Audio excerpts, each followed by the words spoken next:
Hare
जय जय श्री चैतन्य जय नित्यानंद।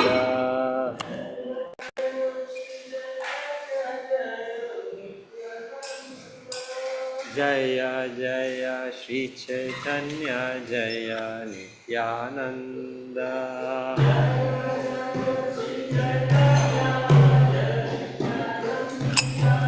जय अद्वैत चंद्र जय भक्त वृंद।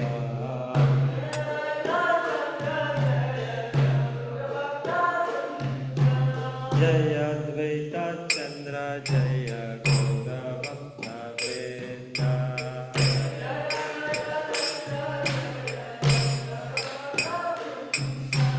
जय जय श्री चैतन्य जय नित्यानंद।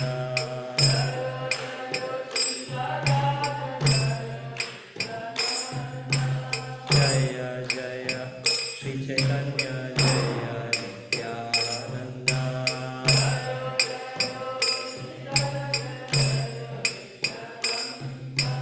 जय अद्वैत चंद्र जय गौर भक्त वृंद।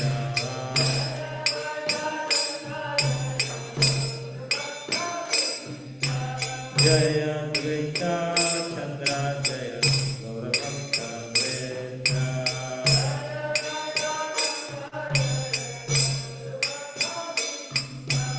जय जय श्री चैतन्य जय नित्यानंद।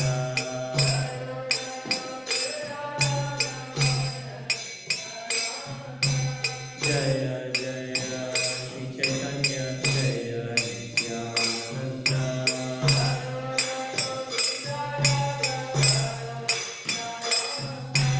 जय अद्वैत चंद्र जय गौर भक्त वृंद।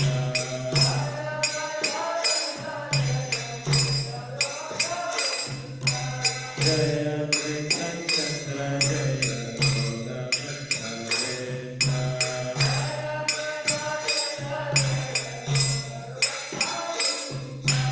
जय जय श्री चैतन्य जय नित्यानंद।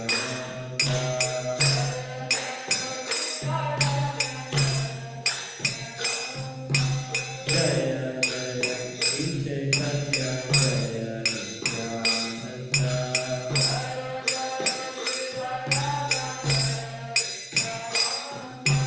जय अद्वैत चंद्र जय गौर भक्त वृंद।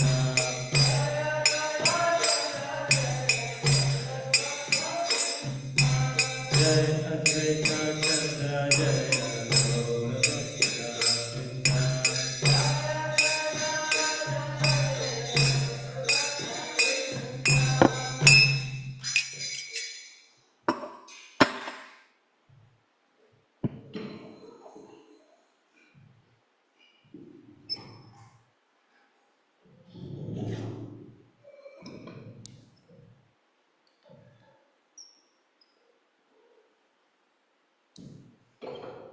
ಇವತ್ತು ರಥಯಾತ್ರೆ. ಸೊ ಹಾಗಾಗಿ ರಥಯಾತ್ರೆಯ ಬಗ್ಗೆ ಈ ಶ್ರೀ ಚೈತನ್ಯ ಚರಿತಾಮೃತ ಇಲ್ಲ. ಚೈತನ್ಯ ಚರಿತಾಮೃತ ಮಧ್ಯಲೀಲ ಅಧ್ಯಾಯ 13 ರಥಯಾತ್ರೆಯಲ್ಲಿ ಪ್ರಭುವರಿಯರ ಆವೇಶಭರಿತ ನರ್ತನ. ಸೊ ರಥಯಾತ್ರೆ ಅದರ ಒಂದು ಸನ್ನಿವೇಶ ಶ್ರೀ ಚೈತನ್ಯ ಮಹಾಪ್ರಭು ಚೈತನ್ಯ ಚರಿತಾಮೃತ ಬರೆಸಿದ್ದು. ಸೊ ಈಗ ಅನುವಾದ ಓದ್ಕೊಂಡು ಹೋಗ್ತೇನೆ ನಾನು ಮತ್ತೆ ಮತ್ತೆ ಏನಾದರೂ ಒಂದು ಸನ್ನಿವೇಶ. ಶ್ರೀ ಜಗನ್ನಾಥನ ರಥದ ಮುಂದೆ ನರ್ತಿಸಿದ ದೇವೋತ್ತಮ ಪರಮಪುರುಷ ಶ್ರೀಕೃಷ್ಣ ಚೈತನ್ಯರು ಚಿರಾಯುವಾಗಲಿ. ಅವರು ನರ್ತಿಸಿದ್ದನ್ನು ನೋಡಿ ಇಡೀ ಬ್ರಹ್ಮಾಂಡವು ಚಕಿತವಾಯಿತಲ್ಲದೆ ಸ್ವಯಂ ಭಗವಾನ್ ಜಗನ್ನಾಥನೇ ವಿಸ್ಮಯಪಟ್ಟನು. ಶ್ರೀಕೃಷ್ಣ ಚೈತನ್ಯ ಹಾಗೂ ಪ್ರಭು ನಿತ್ಯಾನಂದರಿಗೆ ಮಂಗಳವಾಗಲಿ. ಅದ್ವೈತ ಚಂದ್ರರಿಗೆ ಶುಭವಾಗಲಿ ಹಾಗೂ ಭಗವಾನ್ ಶ್ರೀ ಚೈತನ್ಯ ಮಹಾಪ್ರಭುಗಳ ಎಲ್ಲ ಭಕ್ತವೃಂದಕ್ಕೆ ಮಂಗಳವಾಗಲಿ. ಕನ್ನಡ ಪ್ರಭು ಹಿಂದಿ आप भी हिंदी है, कन्नड़ ಇಲ್ಲ ಕನ್ನಡ.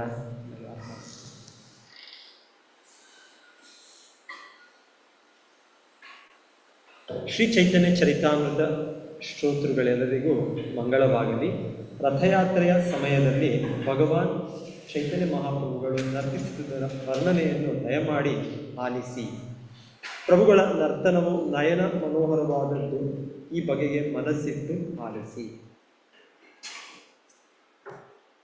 ಮರುದಿನ ಶ್ರೀ ಚೈತನ್ಯ ಮಹಾಪ್ರಭು ಹಾಗೂ ಅವರ ಆಪ್ತ ಸಂಗಾತಿಗಳು ಬೆಳಕು ಹರಿಯುವ ಮೊದಲೇ ಎದ್ದು ಸಾವಕಾಶವಾಗಿ ಬೆಳಗಿನ ಸ್ನಾನ ಮುಗಿಸಿದರು. ತರುವಾಯ ಶ್ರೀ ಚೈತನ್ಯ ಮಹಾಪ್ರಭು ಹಾಗೂ ಅವರ ಸಂಗಾತಿಗಳು ಪಾಂಡುವಿಜಯ ಎನ್ನುವ ಶಾಸ್ತ್ರವಿಧಿಯನ್ನು ನೋಡಲು ಹೊರಟರು. ಈ ವಿಧಿ ನಡೆಯುವ ಸಂದರ್ಭದಲ್ಲಿ ಪ್ರಭು ಜಗನ್ನಾಥನು ತನ್ನ ಸಿಂಹಾಸನವನ್ನು ಬಿಟ್ಟು ರಥಾರೂಢನಾಗುತ್ತಾನೆ. ಇದನ್ನು ಪಾಂಡುವಿಜಯ ಅಂತ ಹೇಳ್ತಾರೆ. ಭಗವಂತನ ಸಿಂಹಾಸನದಿಂದ ರಥಕ್ಕೆ ಕರ್ಕೊಂಡು ಹೋಗೋದು ಜಗನ್ನಾಥಪುರಿಯ ರಥಯಾತ್ರೆ ಸಮಯ, ಅದಕ್ಕೆ ಪಾಂಡುವಿಜಯ ಅಂತ ಆ ಶಾಸ್ತ್ರ. ರಾಜ ಪ್ರತಾಪರುದ್ರ ಹಾಗೂ ಅವನ ಸಂಗಾತಿಗಳು ತಾವೇ ಮುಂದೆ ನಿಂತು ಪಾಂಡುವಿಜಯ ಮಹೋತ್ಸವವನ್ನು ವೀಕ್ಷಿಸಲು ಶ್ರೀ ಚೈತನ್ಯ ಮಹಾಪ್ರಭು ಮತ್ತು ಅವರ ಸಂಗಡಿಗರಿಗೆ ಅನುಕೂಲ ಕಲ್ಪಿಸಿಕೊಟ್ಟರು. ಸೊ ಈಗಲೂ ಕೂಡ ಆ ರಥಯಾತ್ರೆ ಸಮಯದಲ್ಲಿ ಅದರ ಯಾರು ರಾಜವಂಶದಲ್ಲಿ ಯಾರು ಬರ್ತಾರೆ, ರಾಜ ಅಂತ ಇದ್ದಾರೆ, ಅವರು ಬಂದು ಇರ್ತಾರೆ. ಸೊ ಆಗ ಸಮಯದಲ್ಲಿ ಚೈತನ್ಯ ಮಹಾಪ್ರಭು ಸಮಯದಲ್ಲಿ ಮಹಾರಾಜ ಪ್ರತಾಪರುದ್ರ 500 ವರ್ಷಗಳ ಹಿಂದೆ ಭಗವಾನ್ ಜಗನ್ನಾಥನು ತನ್ನ ರಥಯಾತ್ರೆಯನ್ನು ಹೇಗೆ ಪ್ರಾರಂಭಿಸಿದನು ಎಂಬುದನ್ನು ಶ್ರೀ ಚೈತನ್ಯ ಮಹಾಪ್ರಭು ಹಾಗೂ ಅವರ ಪ್ರಮುಖ ಭಕ್ತರಾದ ಅದ್ವೈತ ಆಚಾರ್ಯ ನಿತ್ಯಾನಂದ ಪ್ರಭು ಮತ್ತಿತರರು ನೋಡಿ ತುಂಬ ಹರ್ಷಪಟ್ಟರು. ದೃಢಕಾಯರಾಗಿದ್ದ ದೈತಾ ಜನರು ಅಂದರೆ ಜಗನ್ನಾಥನ ವಿಗ್ರಹ ವಾಹಕರು, ಪಾನಮತ್ತ ಆನೆಗಳಷ್ಟೇ ಬಲಶಾಲಿಗಳಾಗಿದ್ದರು. ಅವರು ಜಗನ್ನಾಥನನ್ನು ಸಿಂಹಾಸನದಿಂದ ರಥಕ್ಕೆ ಸಾಗಿಸಿದರು. ಜಗನ್ನಾಥ ತುಂಬ ದೊಡ್ಡ ಮೂರ್ತಿ, ಸೊ ಅವರ ಕರ್ಕೊಂಡು ಹೋಗಲಿಕ್ಕೆ ತುಂಬ ಬಲವಂತರು. ಅವರ ದೈತಾರು ಅಂತ ಕರೀತಾರೆ. ದೈತರು ಯಾರು ಭಗವಂತನ ಕೃಪೆಯನ್ನು ಪಡೆದಿದ್ದಾರೆ, ತುಂಬ ಭಗವಂತನ ಆತ್ಮೀಯ ಸೇವೆ ಮಾಡುವಂಥ ಅವಕಾಶ ಅವರಿಗೆ. ಭಗವಾನ್ ಜಗನ್ನಾಥನ ವಿಗ್ರಹವನ್ನು ಸಾಗಿಸುವಾಗ ಕೆಲವು ದೈತಾರಗಳು ಪ್ರಭುವಿನ ಭುಜಗಳನ್ನು ಹಿಡಿದುಕೊಳ್ಳುತ್ತಾರೆ, ಕೆಲವರು ಪ್ರಭುವಿನ ಪಾದಪದ್ಮಗಳನ್ನು ಹಿಡಿದುಕೊಂಡರು.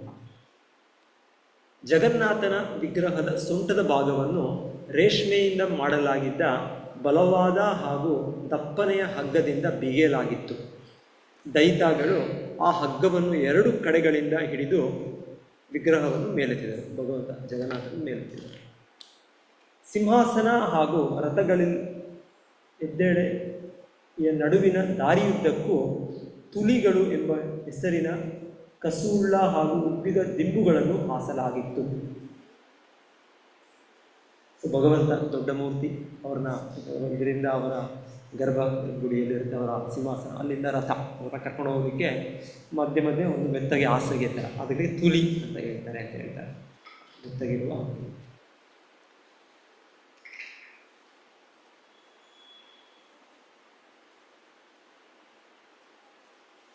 ಸಿಂಹಾಸನ ಹಾಗೂ ರಥಗಳಿ ಇದ್ದೆಡೆಯ ನಡುವಿನ ದಾರಿಯುದ್ದಕ್ಕೂ ತುಲಿಗಳು ಎಂಬ ಹೆಸರಿನ ಕಸುಳ್ಳ ಹಾಗೂ ಉಬ್ಬಿದ ದಿಂಬುಗಳನ್ನು ಹಾಸಲಾಗಿತ್ತು. ದೈತಾಗಳು ಪ್ರಭು ಜಗನ್ನಾಥನ ವಿಗ್ರಹವನ್ನು ಒಂದು ದಿಂಬಿನಿಂದ ಇನ್ನೊಂದು ದಿಂಬಿಗೆ ದಾಟಿಸುತ್ತಾ ಸಾಗಿಸಿದರು.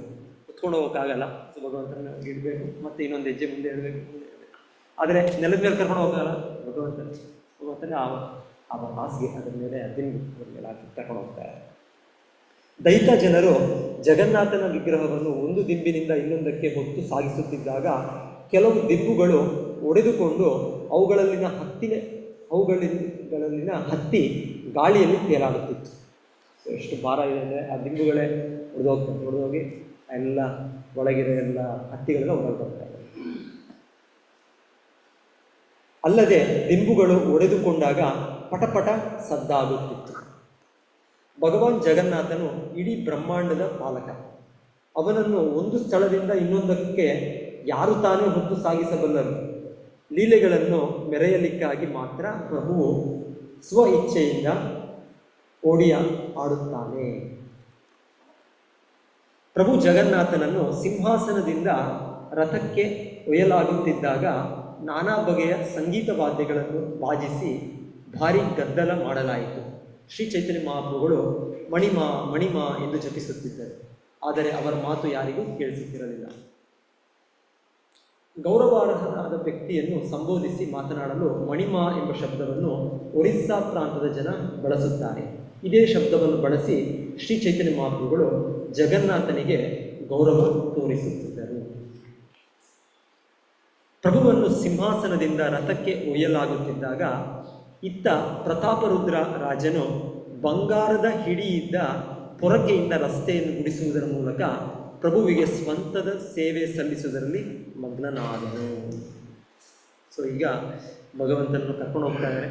ಆಗ ಅಲ್ಲೇ ರಥದ ಮುಂದೆ ಪ್ರತಾಪರುದ್ರ ಮಹಾರಾಜ, ಒರಿಸ್ಸಾ ಮಹಾರಾಜ, ಕೇವಲ ಒರಿಸ್ಸಾ ಅಲ್ಲ, ಆ ಸಮಯದ ಪ್ರತಾಪರುದ್ರ ರಾಜ ಅಂದರೆ ಎಷ್ಟು ದಕ್ಷಿಣ ಭಾರತದಲ್ಲಿ ಕೂಡ ಅವರು ರಾಜರಾಗಿದ್ದರು. ಸೊ ಅವರೇ ಸ್ವತಃ ಒಂದು ಪೊರಕೆ ಇಟ್ಕೊಂಡು ಆ ಪೊರಕೆಗೆ ಚಿನ್ನದ ಇದು ಹಾಕಿ ಅದನ್ನು ಗುಡಿಸ್ತಾರೆ. ಭಗವಂತನ ಮುಂದೆ ಯಾರು ದೊಡ್ಡವರಿದ್ದಾರೆ, ಎಲ್ಲರೂ ಕೂಡ ನಾವು ಚಿಕ್ಕವರು. ಸೊ ರಾಜನು ಕೂಡ ಮಹಾರಾಜನು ಕೂಡ ಆ ಥರ ನಮ್ರವಾಗಿ ಭಗವಂತನ ಸೇವೆ ಮಾಡ್ತಾರೆ. ಶ್ರೀಗಂಧವನ್ನು ಬೆರೆಸಲಾಗಿದ್ದ ನೀರನ್ನು ರಾಜನು ರಸ್ತೆಯ ಮೇಲೆಲ್ಲ ಸಿಂಪಡಿಸಿದನು. ತಾನು ಸಿಂಹಾಸನ ಒಡೆಯನಾಗಿದ್ದರೂ ಭಗವಾನ್ ಜಗನ್ನಾಥನಿಗಾಗಿ ರಾಜನು ಚಾಕರ ವೃತ್ತಿಯನ್ನು ಮಾಡಿದನು. ಪ್ರತಾಪರುದ್ರ ರಾಜನು ಘನತೆ ವ್ಯಕ್ತ ಹಾಗೂ ಗೌರವಾನ್ವಿತ ವ್ಯಕ್ತಿಯಾಗಿದ್ದನು. ಆದರೂ ಪ್ರಭುವಿಗಾಗಿ ಅವನು ಕ್ಷುದ್ರ ಎನ್ನಬಹುದಾದಂತಹ ಕೆಲಸವನ್ನು ಮಾಡಿದ. ಹೀಗೆ ಮಾಡುವುದರ ಮೂಲಕ ರಾಜನು ಪ್ರಭುವಿನ ಕೃಪೆ ಗಳಿಸಲು ಸೂಕ್ತ ವ್ಯಕ್ತಿಯಾದ. ರಾಜನು ಇಂತಹ ಚಾಕರ ಕಾರ್ಯದಲ್ಲಿ ನಿರತನಾದುದನ್ನು ನೋಡಿ ಚೈತನ್ಯ ಮಹಾಪ್ರಭುಗಳು ತುಂಬ ಸಂತುಷ್ಟರಾದರು. ಈ ಬಗೆಯ ಸೇವೆಯನ್ನು ಸಲ್ಲಿಸುವಷ್ಟರಿಂದಲೇ ರಾಜನು ಪ್ರಭುವರ್ಯರ ಕೃಪೆಗೆ ಪಾತ್ರನಾದನು. ಆ್ಯಕ್ಚುಲಿ ಹೇಳ್ತಾರೆ, ಶ್ರೀ ಚೈತನ್ಯ ಮಹಾಪ್ರಭುಗಳನ್ನು ಭೇಟಿ ಮಾಡಬೇಕು ಅಂತ ರಾಜನಿಗೆ ತುಂಬ ಇಚ್ಛೆ ಇರುತ್ತೆ. ಆದರೆ ಚೈತನ್ಯ ಮಹಾಪ್ರಭು ನಿರಾಕರಿಸಿರ್ತಾರೆ. ಚೈತನ್ಯ ಮಹಾಪ್ರಭುಗಳು ಸನ್ಯಾಸಿಗಳಾದ್ದರಿಂದ ಅವರು ಈ ರಾಜರ ಸಂಪರ್ಕ ಏನು ನಮಗೆ ಅಗತ್ಯ ಇಲ್ಲ. ರಾಜ ಅಂದರೆ ಎಲ್ಲ ಹಣ ಎಲ್ಲ ಇದರ ಭೌತಿಕ ಸುಖದ ಹಿಂದೆ ಇರುವಂಥ ವ್ಯಕ್ತಿ. ಸೊ ಅವರೊಟ್ಟಿಗೆ ನಮ್ಮ ಸಂಬಂಧ ಏನಿದೆ. ಸೊ ಹಾಗೆ ಚೈತನ್ಯ ಮಹಾಪ್ರಭು ನಿರಾಕರಿಸಿರ್ತಾರೆ. ಅವ್ರಿಗೊಂದು ಭೇಟಿ ಮಾಡೋಕ್ಕೂ ಒಂದು ಅವಕಾಶ ಕೊಟ್ಟಿರೋದಿಲ್ಲ. ಆದರೆ ಈ ಒಂದು ರೀತಿಯ ಈ ಸನ್ನಿವೇಶ, ಈಗ ರಥಯಾತ್ರೆಯಲ್ಲಿ ಆ ರಾಜನು ಭಗವಂತನ ಎದುರು ಆ ಥರ ಒಂದು ಪೊರಕೆ ಇಟ್ಟು ಮಾಡಿದ್ದು ನೋಡಿ ಚೈತನ್ಯ ಮಹಾಪ್ರಭುಗಳು ಅವನನ್ನು ಅವರಿಗೆ ಮತ್ತೆ ಅವರ ದರ್ಶನ ಅವರ ಭೇಟಿ ಒದಗಿಸ್ಕೊಡ್ತಾರೆ. ಯಾಕಂದರೆ ನಿಜವಾಗ್ಲೂ ಶುದ್ಧ ಭಕ್ತ ರಾಜ, ಆ ಥರ ಒಂಥರ ಜಂಬ ಅಹಂಕಾರ ಇಲ್ಲ ಅಂತ ನೋಡಿ ಅವರಿಗೆ ಅವಕಾಶ ಕೊಡ್ತಾರೆ. ರಥವನ್ನು ಅಲಂಕರಿಸಲಾಗಿದ್ದ ಬಗೆಯನ್ನು ನೋಡಿ ಪ್ರತಿಯೊಬ್ಬರು ವಿಸ್ಮಿತರಾದರು. ರಥವನ್ನು ಹೊಸ ಬಂಗಾರದಿಂದ ಮಾಡಲಾಗಿದೆಯೋ ಎಂಬಂತಿದ್ದಲ್ಲದೆ ತೇರಿನ ಎತ್ತರ ಸುಮೇರು ಪರ್ವತದಷ್ಟೇ ಇತ್ತು. ರೇಷ್ಮೆ ವಸ್ತ್ರದಿಂದಲೂ ಬಗೆ ಬಗೆಯ ಚಿತ್ರಗಳಿಂದಲೂ ರಥವನ್ನು ಅಲಂಕರಿಸಲಾಗಿತ್ತು. ಅನೇಕ ಬಗೆಯ ಹಿತ್ತಾಳೆಯ ಗಂಟೆಗಳು, ಚಾಗಟೆಗಳು ಹಾಗೂ ಗೆಜ್ಜೆಗಳು ಮಧುರ ನಾದ ಗೈಯುತ್ತಿದ್ದವು. ರಥಯಾತ್ರೆಯ ಉತ್ಸವ ಕಾಲದ ಲೀಲೆಗಳಿಗಾಗಿ ಭಗವಾನ್ ಜಗನ್ನಾಥನು ಒಂದು ರಥದಲ್ಲೂ ಅವನ ಸಹೋದರಿ ಸುಭದ್ರ ಹಾಗೂ ಹಿರಿಯ ಸಹೋದರ ಬಲರಾಮನು ಬೇರೆ ಇನ್ನೆರಡು ರಥಗಳಲ್ಲೂ ಆರೂಢರಾದರು. ಸೊ 3 ರಥಗಳು, ಒಂದು ಕಡೆ ಜಗನ್ನಾಥ, ಇನ್ನೊಂದು ಕಡೆ ಬಲದೇವ, ಇನ್ನೊಂದು ಕಡೆ ಸುಭದ್ರ. ಸೊ 3 ರಥಗಳು ಬೇರೆ ಬೇರೆ. 15 ದಿನಗಳ ಕಾಲ ಪ್ರಭುವು ಪರಮಶ್ರೇಷ್ಠ ಐಶ್ವರ್ಯ ದೇವತೆಯೊಡನೆ ಏಕಾಂತ ಸ್ಥಳವೊಂದರಲ್ಲಿ ವಾಸಿಸುತ್ತಿದ್ದು ಆಕೆಗೆ ಸಂಬಂಧಿಸಿದಂತೆ ತನ್ನ ಲೀಲೆಗಳನ್ನು ತೋರಿದನು. ಸೊ ರಥಯಾತ್ರೆ ಹಿಂದೆ ಅಲ್ಲಿ ನಡೆಯುವುದು ಹೀಗೆ. ಭಗವಂತನ ಇದು ಜಗನ್ನಾಥಪುರಿಯಲ್ಲಿ 15 ದಿವಸ ಕಾಲ ಇದು ನಡೆಯುತ್ತೆ.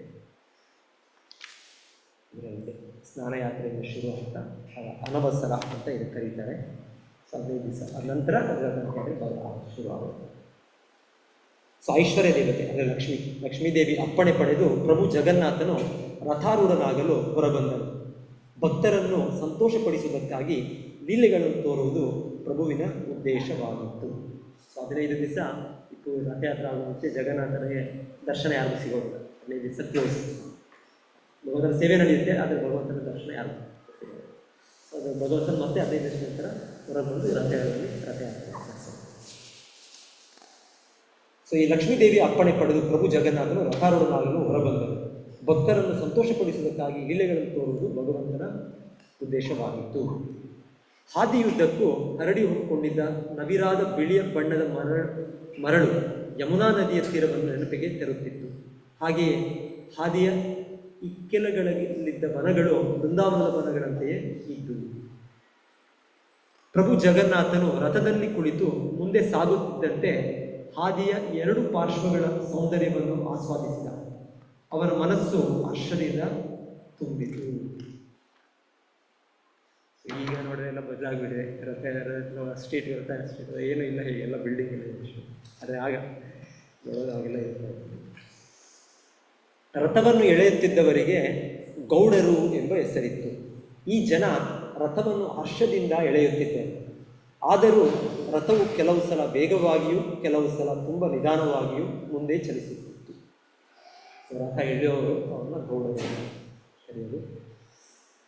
ಸೊ ಕೆಲವು ಸಲ ಬೇಗ, ಕೆಲವು ಸಲ ನಿಧಾನವಾಗಿ ರಥ ಅಂದರೆ ಹೇಳ್ತಾರೆ, ಇದು ರಥ ನಾವು ಎಳೆಯೋದ್ರಿಂದ ಹೋಗೋದಂತಲ್ಲ, ಯಾವ ಸ್ಪೀಡಲ್ಲಿ ಅಂತ, ಭಗವಂತನ ಇಚ್ಛೆಯಿಂದ ಹೋಗೋದು. ಕೆಲವೊಮ್ಮೆ ಫಾಸ್ಟಾಗಿ ಹೋಗುತ್ತೆ, ಕೆಲವೊಮ್ಮೆ ನಿಧಾನ, ಒಂದ್ಸಲ ನಿಂತು ಹೋಗ್ಬಿಡುತ್ತೆ. ಸೊ ಅದು ಕೂಡ ಹಿಂಗೆ ಹೋಗುತ್ತೆ. ಭಗವಂತನ ಇಚ್ಛೆಯಿಂದ ಅದು ಹೋಗುತ್ತೆ, ನಮ್ಮ ಇಚ್ಛೆಯಿಂದ ಅಂತ, ನಮ್ಮ ಶಕ್ತಿಯಿಂದ ಅಂತ. ಕೆಲವು ಸಲ ಬಲವಾಗಿ ಜಗ್ಗಿದರೂ ರಥ ಮುಂದೆ ಹೋಗುತ್ತಿರಲಿಲ್ಲ. ಆದ್ದರಿಂದ ರಥವು ಭಗವತ್ ಸಂಕಲ್ಪದಿಂದ ಮುಂದೆ ಸಾಗಿತೇ ವಿನ ಯಾವನೋ ಸಾಮಾನ್ಯ ವ್ಯಕ್ತಿಯೊಬ್ಬನ ಬಲದಿಂದ ಅಲ್ಲ. ರಥವು ಮುಂದೆ ಚಲಿಸದೆ ನಿಂತು ಬಿಟ್ಟಿದ್ದಾಗ ಶ್ರೀ ಚೈತನ್ಯ ಮಹಾಪ್ರಭುಗಳು ತಮ್ಮೆಲ್ಲ ಭಕ್ತರನ್ನು ಒಂದೆಡೆ ಸೇರಿಸಿ ಅವರಿಗೆಲ್ಲ ಸ್ವಹಸ್ತದಿಂದ ಪುಷ್ಪಮಾಲೆಗಳನ್ನು ಹಾಕಿ ಹಾಗೂ ಶ್ರೀಗಂಧ ಚೂರ್ಣವನ್ನು ಲೇಪಿಸಿ ಅಲಂಕಾರ ಮಾಡಿದರು.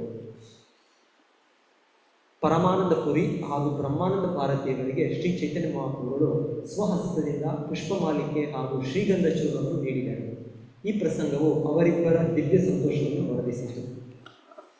ಇದೇ ರೀತಿ ಅದ್ವೈತ ಆಚಾರ್ಯ ಹಾಗೂ ನಿತ್ಯಾನಂದ ಪ್ರಭುಗಳಿಗೆ ಶ್ರೀ ಚೈತನ್ಯ ಮಹಾಪ್ರಭುಗಳ ದಿವ್ಯ ಹಸ್ತವು ಸೋಕಿದಾಗ ಅವರಿಬ್ಬರಿಗೂ ಅಮಿತ ಆನಂದವಾಯಿತು.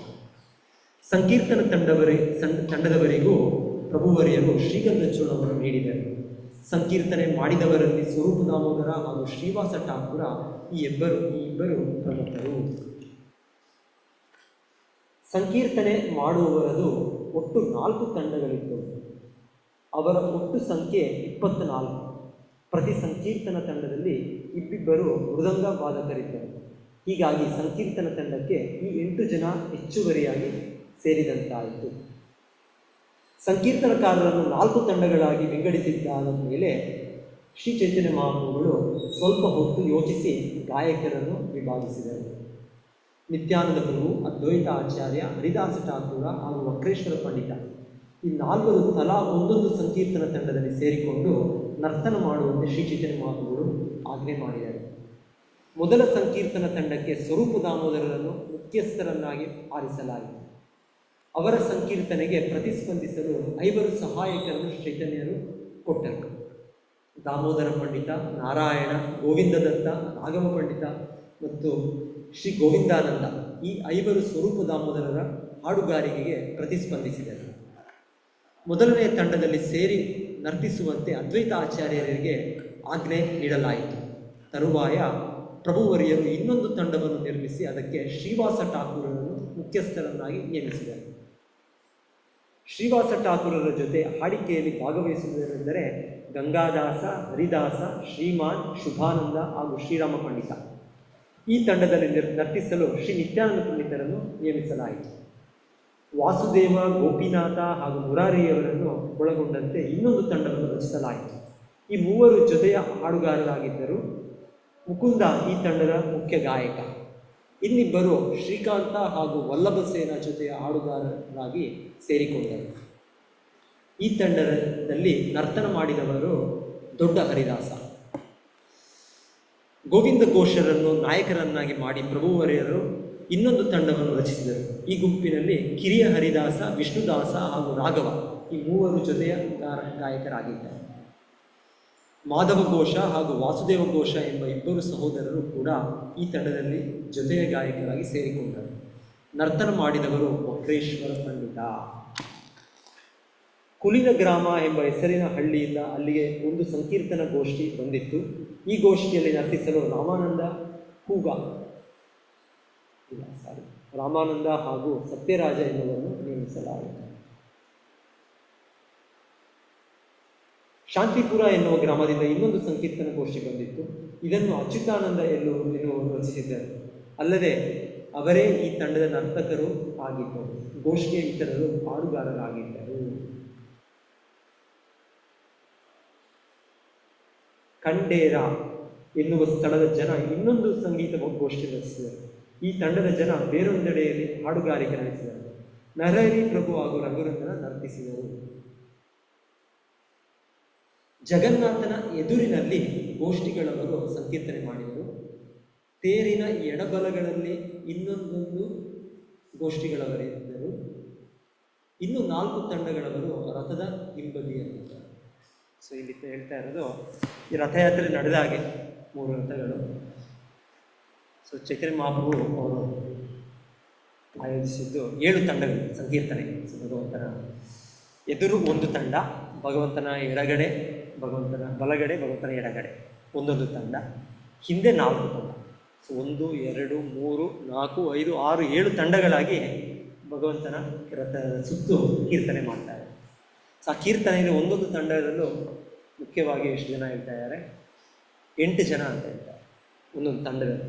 ಸೊ ಒಬ್ಬರು ಅದರಲ್ಲಿ ಮುಖ್ಯ ಗಾಯಕಂದರೆ ಒಬ್ಬರು ಫಸ್ಟ್ ಹೇಳ್ತಾರೆ ಹರೇ ಕೃಷ್ಣ ಕೃಷ್ಣ ಕೃಷ್ಣ ಹರೇ ಹರೇ, ಹರೇ ರಾಮ ರಾಮ ರಾಮ ಹರೇ ಅಂತ ಕೀರ್ತನೆ ಒಬ್ಬರು ಮಾಡಿದ್ರೆ, ನಂತರ 5 ಜನ ಅವರು ಹೇಳಿದ್ಮೇಲೆ ಅವರು ರಿಪೀಟ್ ಮಾಡಿ.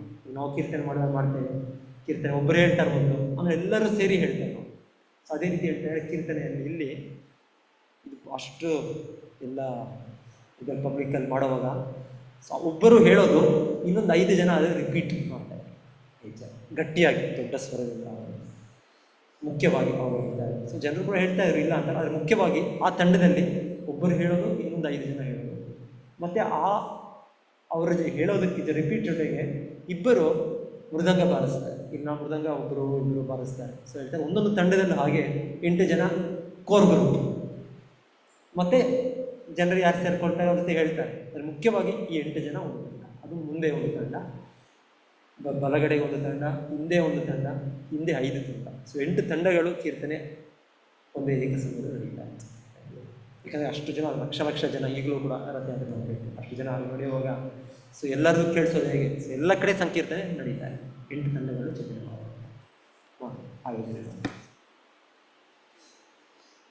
ರಥಯಾತ್ರೆಯಲ್ಲಿ ಒಟ್ಟು 7 ತಂಡಗಳು ಭಾಗವಹಿಸಿದ್ದವು. ಪ್ರತಿ ತಂಡದಲ್ಲೂ ಇಬ್ಬರು ಡೊಳ್ಳು ಬಾರಿಸುತ್ತಿದ್ದರು, ಮೃದಂಗ ಬಾರಿಸುತ್ತಿದ್ದರು. ಹೀಗೆ ಏಕಕಾಲಕ್ಕೆ 14 ಡೋಳುಗಳು ಬಾರಿಸಲಾಗುತ್ತಿತ್ತು. 2 ಹಿಂದೆ ಎಲ್ಲ ಸೇರಿ 14 ಡೋಳುಗಳು. ಡೊಳ್ಳಿನ ಸದ್ದು ಕೋಲಾಹಲ ಉಂಟು ಮಾಡುತ್ತಿದ್ದಾಗಿ ಭಕ್ತರೆಲ್ಲರೂ ಹುಚ್ಚರಾದರು. ವೈಷ್ಣವರೆಲ್ಲರೂ ಮೋಡಗಳ ಗುಂಪಿನಂತೆ ಬಂದು ಸೇರಿದರು.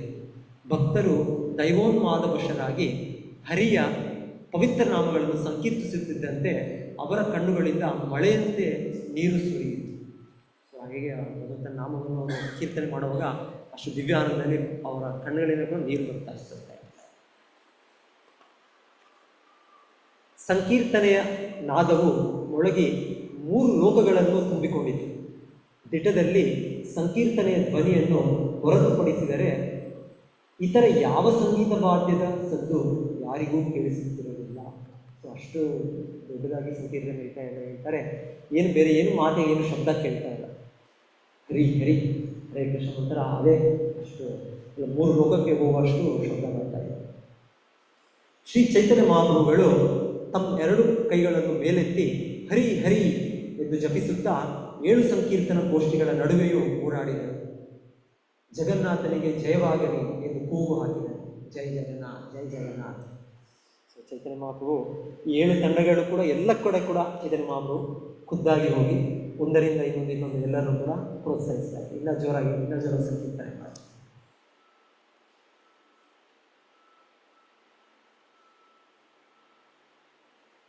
ಏಕಕಾಲಕ್ಕೆ ಎಲ್ಲ 7 ಗೋಷ್ಠಿಗಳಲ್ಲಿ ಲೀಲೆಗಳನ್ನು ಮಾಡಿ ತೋರುವುದರ ಮೂಲಕ ಶ್ರೀ ಚೈತನ್ಯ ಮಹಾಪ್ರಭುಗಳು ತಮ್ಮ ಇನ್ನೊಂದು ಯೋಗ ಶಕ್ತಿಯನ್ನು ಪ್ರಕಟ ಮಾಡಿದ್ದಾರೆ. ಭಗವಾನ್ ಚೈತನ್ಯ ಮಹಾಪ್ರಭುಗಳು ನನ್ನ ಸಂಕೀರ್ತನ ಗೋಷ್ಠಿಯಲ್ಲಿದ್ದಾರೆ, ದಿಟದಲ್ಲಿ ಅವರು ಬೇರೆ ಯಾರ ತಂಡದಲ್ಲೂ ಸೇರುವುದಕ್ಕೆ ಹೋಗುವುದಿಲ್ಲ, ನಮ್ಮ ತಂಡಕ್ಕೆ ಅವರು ಕೃಪೆ ತೋರುತ್ತಿದ್ದಾರೆ ಎಂದು ಎಲ್ಲ ಗುಂಪುಗಳವರು ಹೇಳಿಕೊಳ್ಳುತ್ತಿದ್ದಾರೆ. ಸೊ ಇನ್ನೊಂದೇನಾಗಿದೆ ಅಂದರೆ, ಸೊ 7 ಕಡೆ ತಂಡಗಳು ಕೀರ್ತನೆ ಮಾಡ್ತಾ ಇದ್ದಾರೆ, ರಥದ ಮುಂದೆ ಹಿಂದೆ ಸೈಡಲ್ಲಿ ಮಾತ್ರ. ಸೊ ಶ್ರೀ ಚೈತನ್ಯ ಮಹಾಪ್ರಭುಗಳು ಮೊದಲು ಎಲ್ಲರ ಕಡೆ ಎಲ್ಲರಿಗೂ ತೋರಿಸ್ತಾರೆ. ಆಮೇಲೆ ಚೈತನ್ಯ ಮಹಾಪ್ರಭುಗಳು ಎಲ್ಲ ತಂಡದಲ್ಲೂ ಕೂಡ ಇದ್ದಾರೆ. ಸೊ ಎಲ್ಲರೂ ಹೇಳ್ಕೊಳ್ತಾ ಇದ್ದಾರೆ, ಮುಂದೆ ತಂಡದವರು ಹೇಳ್ಕೊಳ್ತಾ ಇದ್ದಾರೆ. ಚೈತನ್ಯ ಮಹಾಪ್ರಭುಗಳು ನಮ್ಮ ಜೊತೆಗೆ ಮಾತ್ರ ಸಂಕೀರ್ತನೆ ಮಾಡ್ತಾ ಇದ್ದಾರೆ, ಬೇರೆಯವ್ರ ಹತ್ರ ಇಲ್ಲ. ಸೊ ಅವರು ಕೂಡ ಬೇರೆಯವರು ಕೂಡ ಒಬ್ಬರು ಚೈತನ್ಯ ಮಹಾಪ್ರಭುಗಳು ನಮ್ಮೊಟ್ಟಿಗೆ ಮಾತ್ರ ಸಂಕೀರ್ತನೆ ಮಾಡ್ತಾರೆ, ಬೇರೆ 6 ತಂಡಗಳು. ಯಾಕಂದರೆ ನಮ್ಮ ತಂಡದಲ್ಲಿ ನಮ್ಮನ್ನು ಪ್ರೋತ್ಸಾಹಿಸಲಿಕ್ಕೆ, ನಮ್ಮ ಜೊತೆಗೆ ನಮಗೆ ಸಂತೋಷ ಕೊಡಲಿಕ್ಕೆ ಚೈತನ್ಯ ಮಹಾಪ್ರಭು ಇದ್ದಾರೆ. ಆದರೆ ಚೈತನ್ಯ ಮಹಾಪ್ರಭು ಎಲ್ಲ ತಂಡದಲ್ಲೂ ಇದ್ದಾರೆ, ಮುಂದೆ ತಂಡದಲ್ಲೂ ಇದ್ದಾರೆ, ಬಲಗಡೆ ತಂಡದಲ್ಲೂ ಇದ್ದಾರೆ, ಎಡಗಡೆ ತಂಡದಲ್ಲೂ ಇದ್ದಾರೆ, ಹಿಂದೆ 4 ತಂಡಗಳಿವೆ, ಎಲ್ಲ ಕಡೆ ಇದ್ದಾರೆ. ವಾಸ್ತವವಾಗಿ ಪ್ರಭುವರಿಯರ ಅಚಿಂತ್ಯ ಶಕ್ತಿಯನ್ನು ಅರ್ಥ ಮಾಡಿಕೊಳ್ಳುವುದು ಯಾರಿಂದಲೂ ಆಗಲಿಲ್ಲ. ಪ್ರಭುಗಳ ಅಂತರಂಗದ ಭಕ್ತರು ಮಾತ್ರ, ಪರಿಶುದ್ಧ ಅಪ್ಪಟ ಭಕ್ತಿ ಸೇವೆ ಮಾಡುತ್ತಿದ್ದವರು ಮಾತ್ರ ಈ ಲೀಲೆಯನ್ನು ಅರ್ಥ ಮಾಡಿಕೊಂಡರು. ಅವರು ಹೇಳ್ತಾ ಇರೋದು ಇದು ಎಲ್ಲರಿಗೂ ಗೊತ್ತಾಗಲಿಲ್ಲ, ಕೆಲವು ಜನ ಗೊತ್ತಾಯಿತು. ಚೈತನ್ಯ ಮಹಾಪ್ರಭುಗಳು ಎಲ್ಲ ತಂಡಗಳನ್ನು ಕೂಡ ಸಂಕೀರ್ತನೆ ಮಾಡ್ತಾರೆ, ಎಲ್ಲ ಕಡೆ ಅವರು ವಿಸ್ತರಣೆ ತೆಗೆದುಕೊಂಡು. ಹೇಗೆ ಭಗವಂತನು ರಾಸಲೀಲೆ ಕೃಷ್ಣನು ಮಾಡುವಾಗ ಎಲ್ಲ ಕಡೆ ಇದ್ದ, ಹೇಳ್ತಾ ಎಲ್ಲ ಗೋಪಿಕೆಯರು ಅಂದ್ಕೊಂಡಿದ್ದು ಕೃಷ್ಣನು ನಮ್ಮೊಟ್ಟಿಗೆ ಮಾತ್ರ ಇದ್ದಾನೆ. ಆದರೆ ಕೃಷ್ಣ ಅವರೊಟ್ಟಿಗೆ ಮಾತ್ರ ಅಲ್ಲ, ಎಲ್ಲ ಗೋಪಿಕೆಯರು ಎಷ್ಟು ಜನ ಇದ್ದರು ಎಲ್ಲರೂ ನಮ್ಮ ಜೊತೆಗೆ. ಕೃಷ್ಣ ದ್ವಾರಕೆಯಲ್ಲೂ ಕೂಡ ಪ್ರತಿದಿನ 16,108 ರಾಣಿಯರು ಯಾರಿದ್ದಾರೆ, ಅವರ ಪ್ರತಿಯೊಂದು ಅರಮನೆಯಲ್ಲೂ ಕೃಷ್ಣ ಇರ್ತಾ ಇಲ್ಲ. ಸೊ ಎಲ್ಲರೂ ಅಂದ್ಕೊಳ್ತಾರೆ ನಮ್ಮ ಅರಮನೆಯಲ್ಲಿ ಮಾತ್ರ ಕೃಷ್ಣನಿದ್ದಾನೆ, ಎಲ್ಲರೂ ಬೇರೆ ಕಡೆ ಇಲ್ಲ. ಅದೇ ಕೃಷ್ಣ ಚೈತನ್ಯ ಮಹಾಪ್ರಭುವಾಗಿ ಅವತರಿಸಿರುವ ಭಕ್ತನ ರೂಪದಲ್ಲಿ ಜಗನ್ನಾಥ ರಥಯಾತ್ರೆ ಲೀಲೆಯಲ್ಲಿ ಚೈತನ್ಯ ಮಹಾಪ್ರಭು ಎಲ್ಲ ಕಡೆ ಈ ಒಂದು ಅವರ ವಿಸ್ತರಣೆಯಲ್ಲಿ ಎಲ್ಲ ತಂಡದಲ್ಲೂ ಕೂಡ ಸಂಕೀರ್ತನ ಕಾರ್ಯಕ್ರಮವನ್ನು ನೋಡಿ ಭಗವಾನ್ ಜಗನ್ನಾಥನು ಅದನ್ನು ಬಹಳವಾಗಿ ಮೆಚ್ಚಿಕೊಂಡನು. ಸಂಕೀರ್ತನೆಯನ್ನು ನೋಡಲೆಂದು ತನ್ನ ರಥವನ್ನೇ ಸ್ವಲ್ಪ ಹೊತ್ತು ನಿಲ್ಲಿಸಿದ್ದನು. ಮತ್ತೆ ಹೇಳ್ತಾ ಇರೋದು, ಜನರು ಅವರು ಎಳಿತಾ ಇದ್ದಾರೆ ರಥವನ್ನು, ಅದ್ರ ಮುಂದೆ ಹೋಗ್ತಾ ಇದ್ದಾರೆ ರಥ. ಜಗನ್ನಾಥನೇ ನೋಡಬೇಕು ಎಲ್ಲ ಸಂಕೀರ್ತನೆ ಮಾಡ್ತಾ ಇರೋದಕ್ಕೆ ಜಗನ್ನಾಥ ರಥವನ್ನು ನಿಲ್ಲಿಸಿಬಿಟ್ಟ. ಸಂಕೀರ್ತನ ಕಾರ್ಯಕ್ರಮವನ್ನು ನೋಡಿ ಪ್ರತಾಪರುದ್ರ ರಾಜನು ದಿಗ್ಭ್ರಮಿತನಾದ. ಅಷ್ಟೇ ಅಲ್ಲ, ಅವನು ಚಟುವಟಿಕೆಯನ್ನೇ ಕಳೆದುಕೊಂಡು ಕೃಷ್ಣ ಭಕ್ತಿಯ ಉನ್ಮಾದಕ್ಕೆ ಸಿಲುಕಿದನು. ಪ್ರಭುವರಿಯರ ಮಹಿಮೆಯನ್ನು ಕುರಿತ ಹಾಗೆ ರಾಜನು ಕಾಶಿ ಮಿಶ್ರರ ಬಳಿ ವಿಚಾರ ವಿನಿಮಯ ಮಾಡಿಕೊಂಡ. ಆಗ ಕಾಶಿ ಮಿಶ್ರರು ನೋಡಿದರು, ಹೇ ರಾಜನ್, ನಿನ್ನ ಸೌಭಾಗ್ಯಕ್ಕೆ ಮಿತಿಯೇ ಇಲ್ಲ. ಆ್ಯಕ್ಚುಲಿ ಆ ರಾಜನಿಗೂ ಕೂಡ ಯಾರು ಕೇಳಿದ್ರೆ ಅವರು ಕೂಡ ನೋಡಿದ್ದು ಹೇಗೆ ಚೈತನ್ಯ ಮಹಾಪ್ರಭು ಎಲ್ಲ ಕಡೆ ಇದ್ದಾರೆ, ಅವ್ರು ಕಾಣಿಸ್ತಾರೆ, ಅವರು ಕೂಡ ಶುದ್ಧ ಭಕ್ತರು. ಹಾಗೆ ರಾಜನಿಗೂ ಕೂಡ ಅವರಿಗೆ 7 ಕಡೆ ಚೈತನ್ಯ ಮಹಾಪ್ರಭು ಸಂಗೀತ ಮಾಡಿದರು.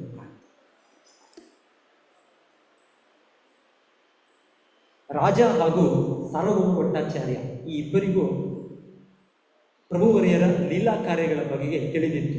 ಆದರೆ ಭಗವಾನ್ ಚೈತನ್ಯ ಮಹಾಪ್ರಭುಗಳ ಕೈಚಳಕವನ್ನು ಅರ್ಥ ಮಾಡಿಕೊಳ್ಳುವುದು ಬೇರೆ ಯಾರಿಗೂ ಸಾಧ್ಯವಾಗಲಿಲ್ಲ.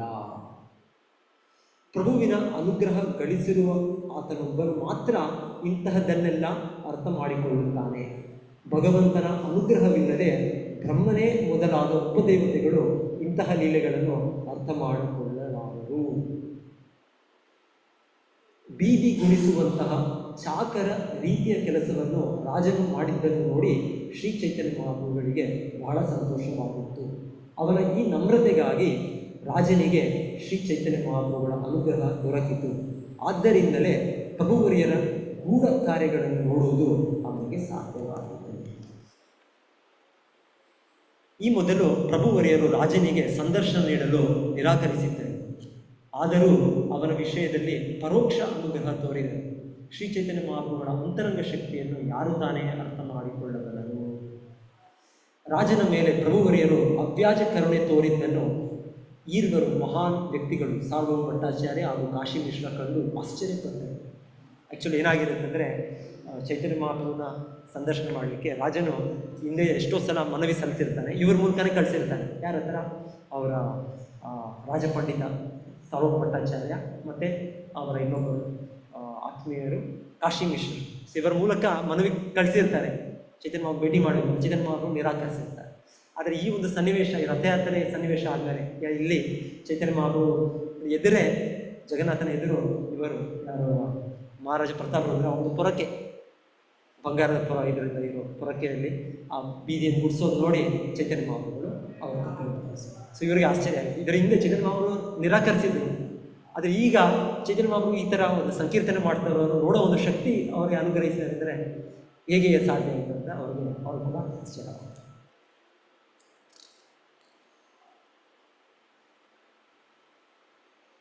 ಹೀಗೆ ಶ್ರೀ ಚೈತನ್ಯ ಮಹಾಪ್ರಭುಗಳು ಕೆಲವು ಕಾಲ ಲೀಲಾ ಕಾರ್ಯಗಳನ್ನು ಮಾಡಿದರು.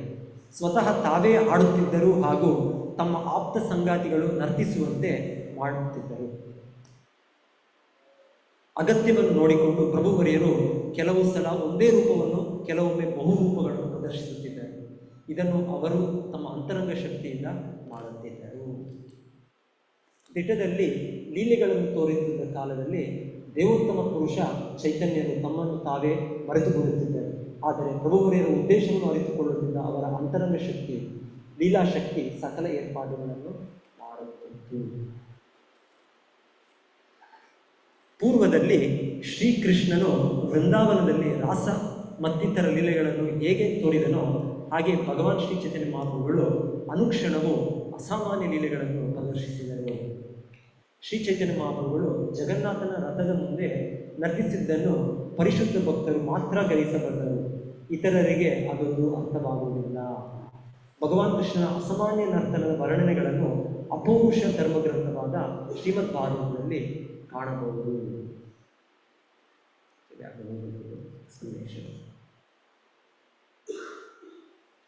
ಹೀಗೆ ಭಗವಾನ್ ಜಗನ್ನಾಥನು ರಥಾರೂಢನಾದನು.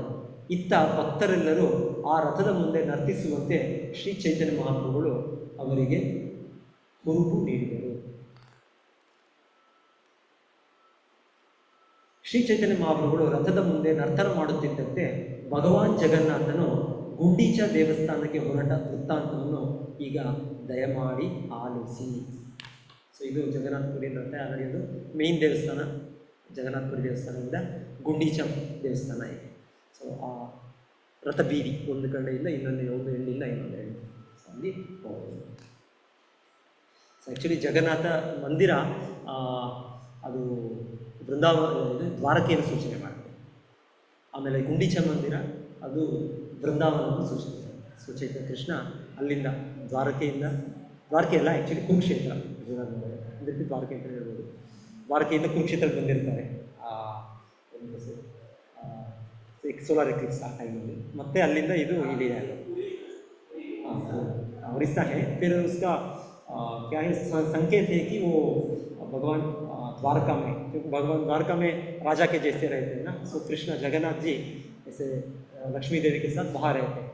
तो यहाँ गुंडीचा आने का, वो वृंदावन आने का एक संकेत है, क्योंकि एक टाइम लीला होता है चैतन्य कृष्ण को कुरुक्षेत्र से वृंदावन को लेकर आने, वही लीला ये रथ यात्रा का संकेत ऐसा है स्टोरी। इसलिए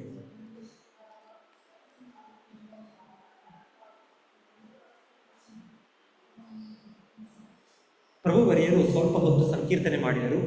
ತಮ್ಮ ಯತ್ನದಿಂದ ಇತರ ಭಕ್ತರೆಲ್ಲರೂ ನರ್ತಿಸುವಂತೆ ಸ್ಫೂರ್ತಿ ನೀಡಿದರು. ಪ್ರಭುವರಿಯರು ತಾವೇ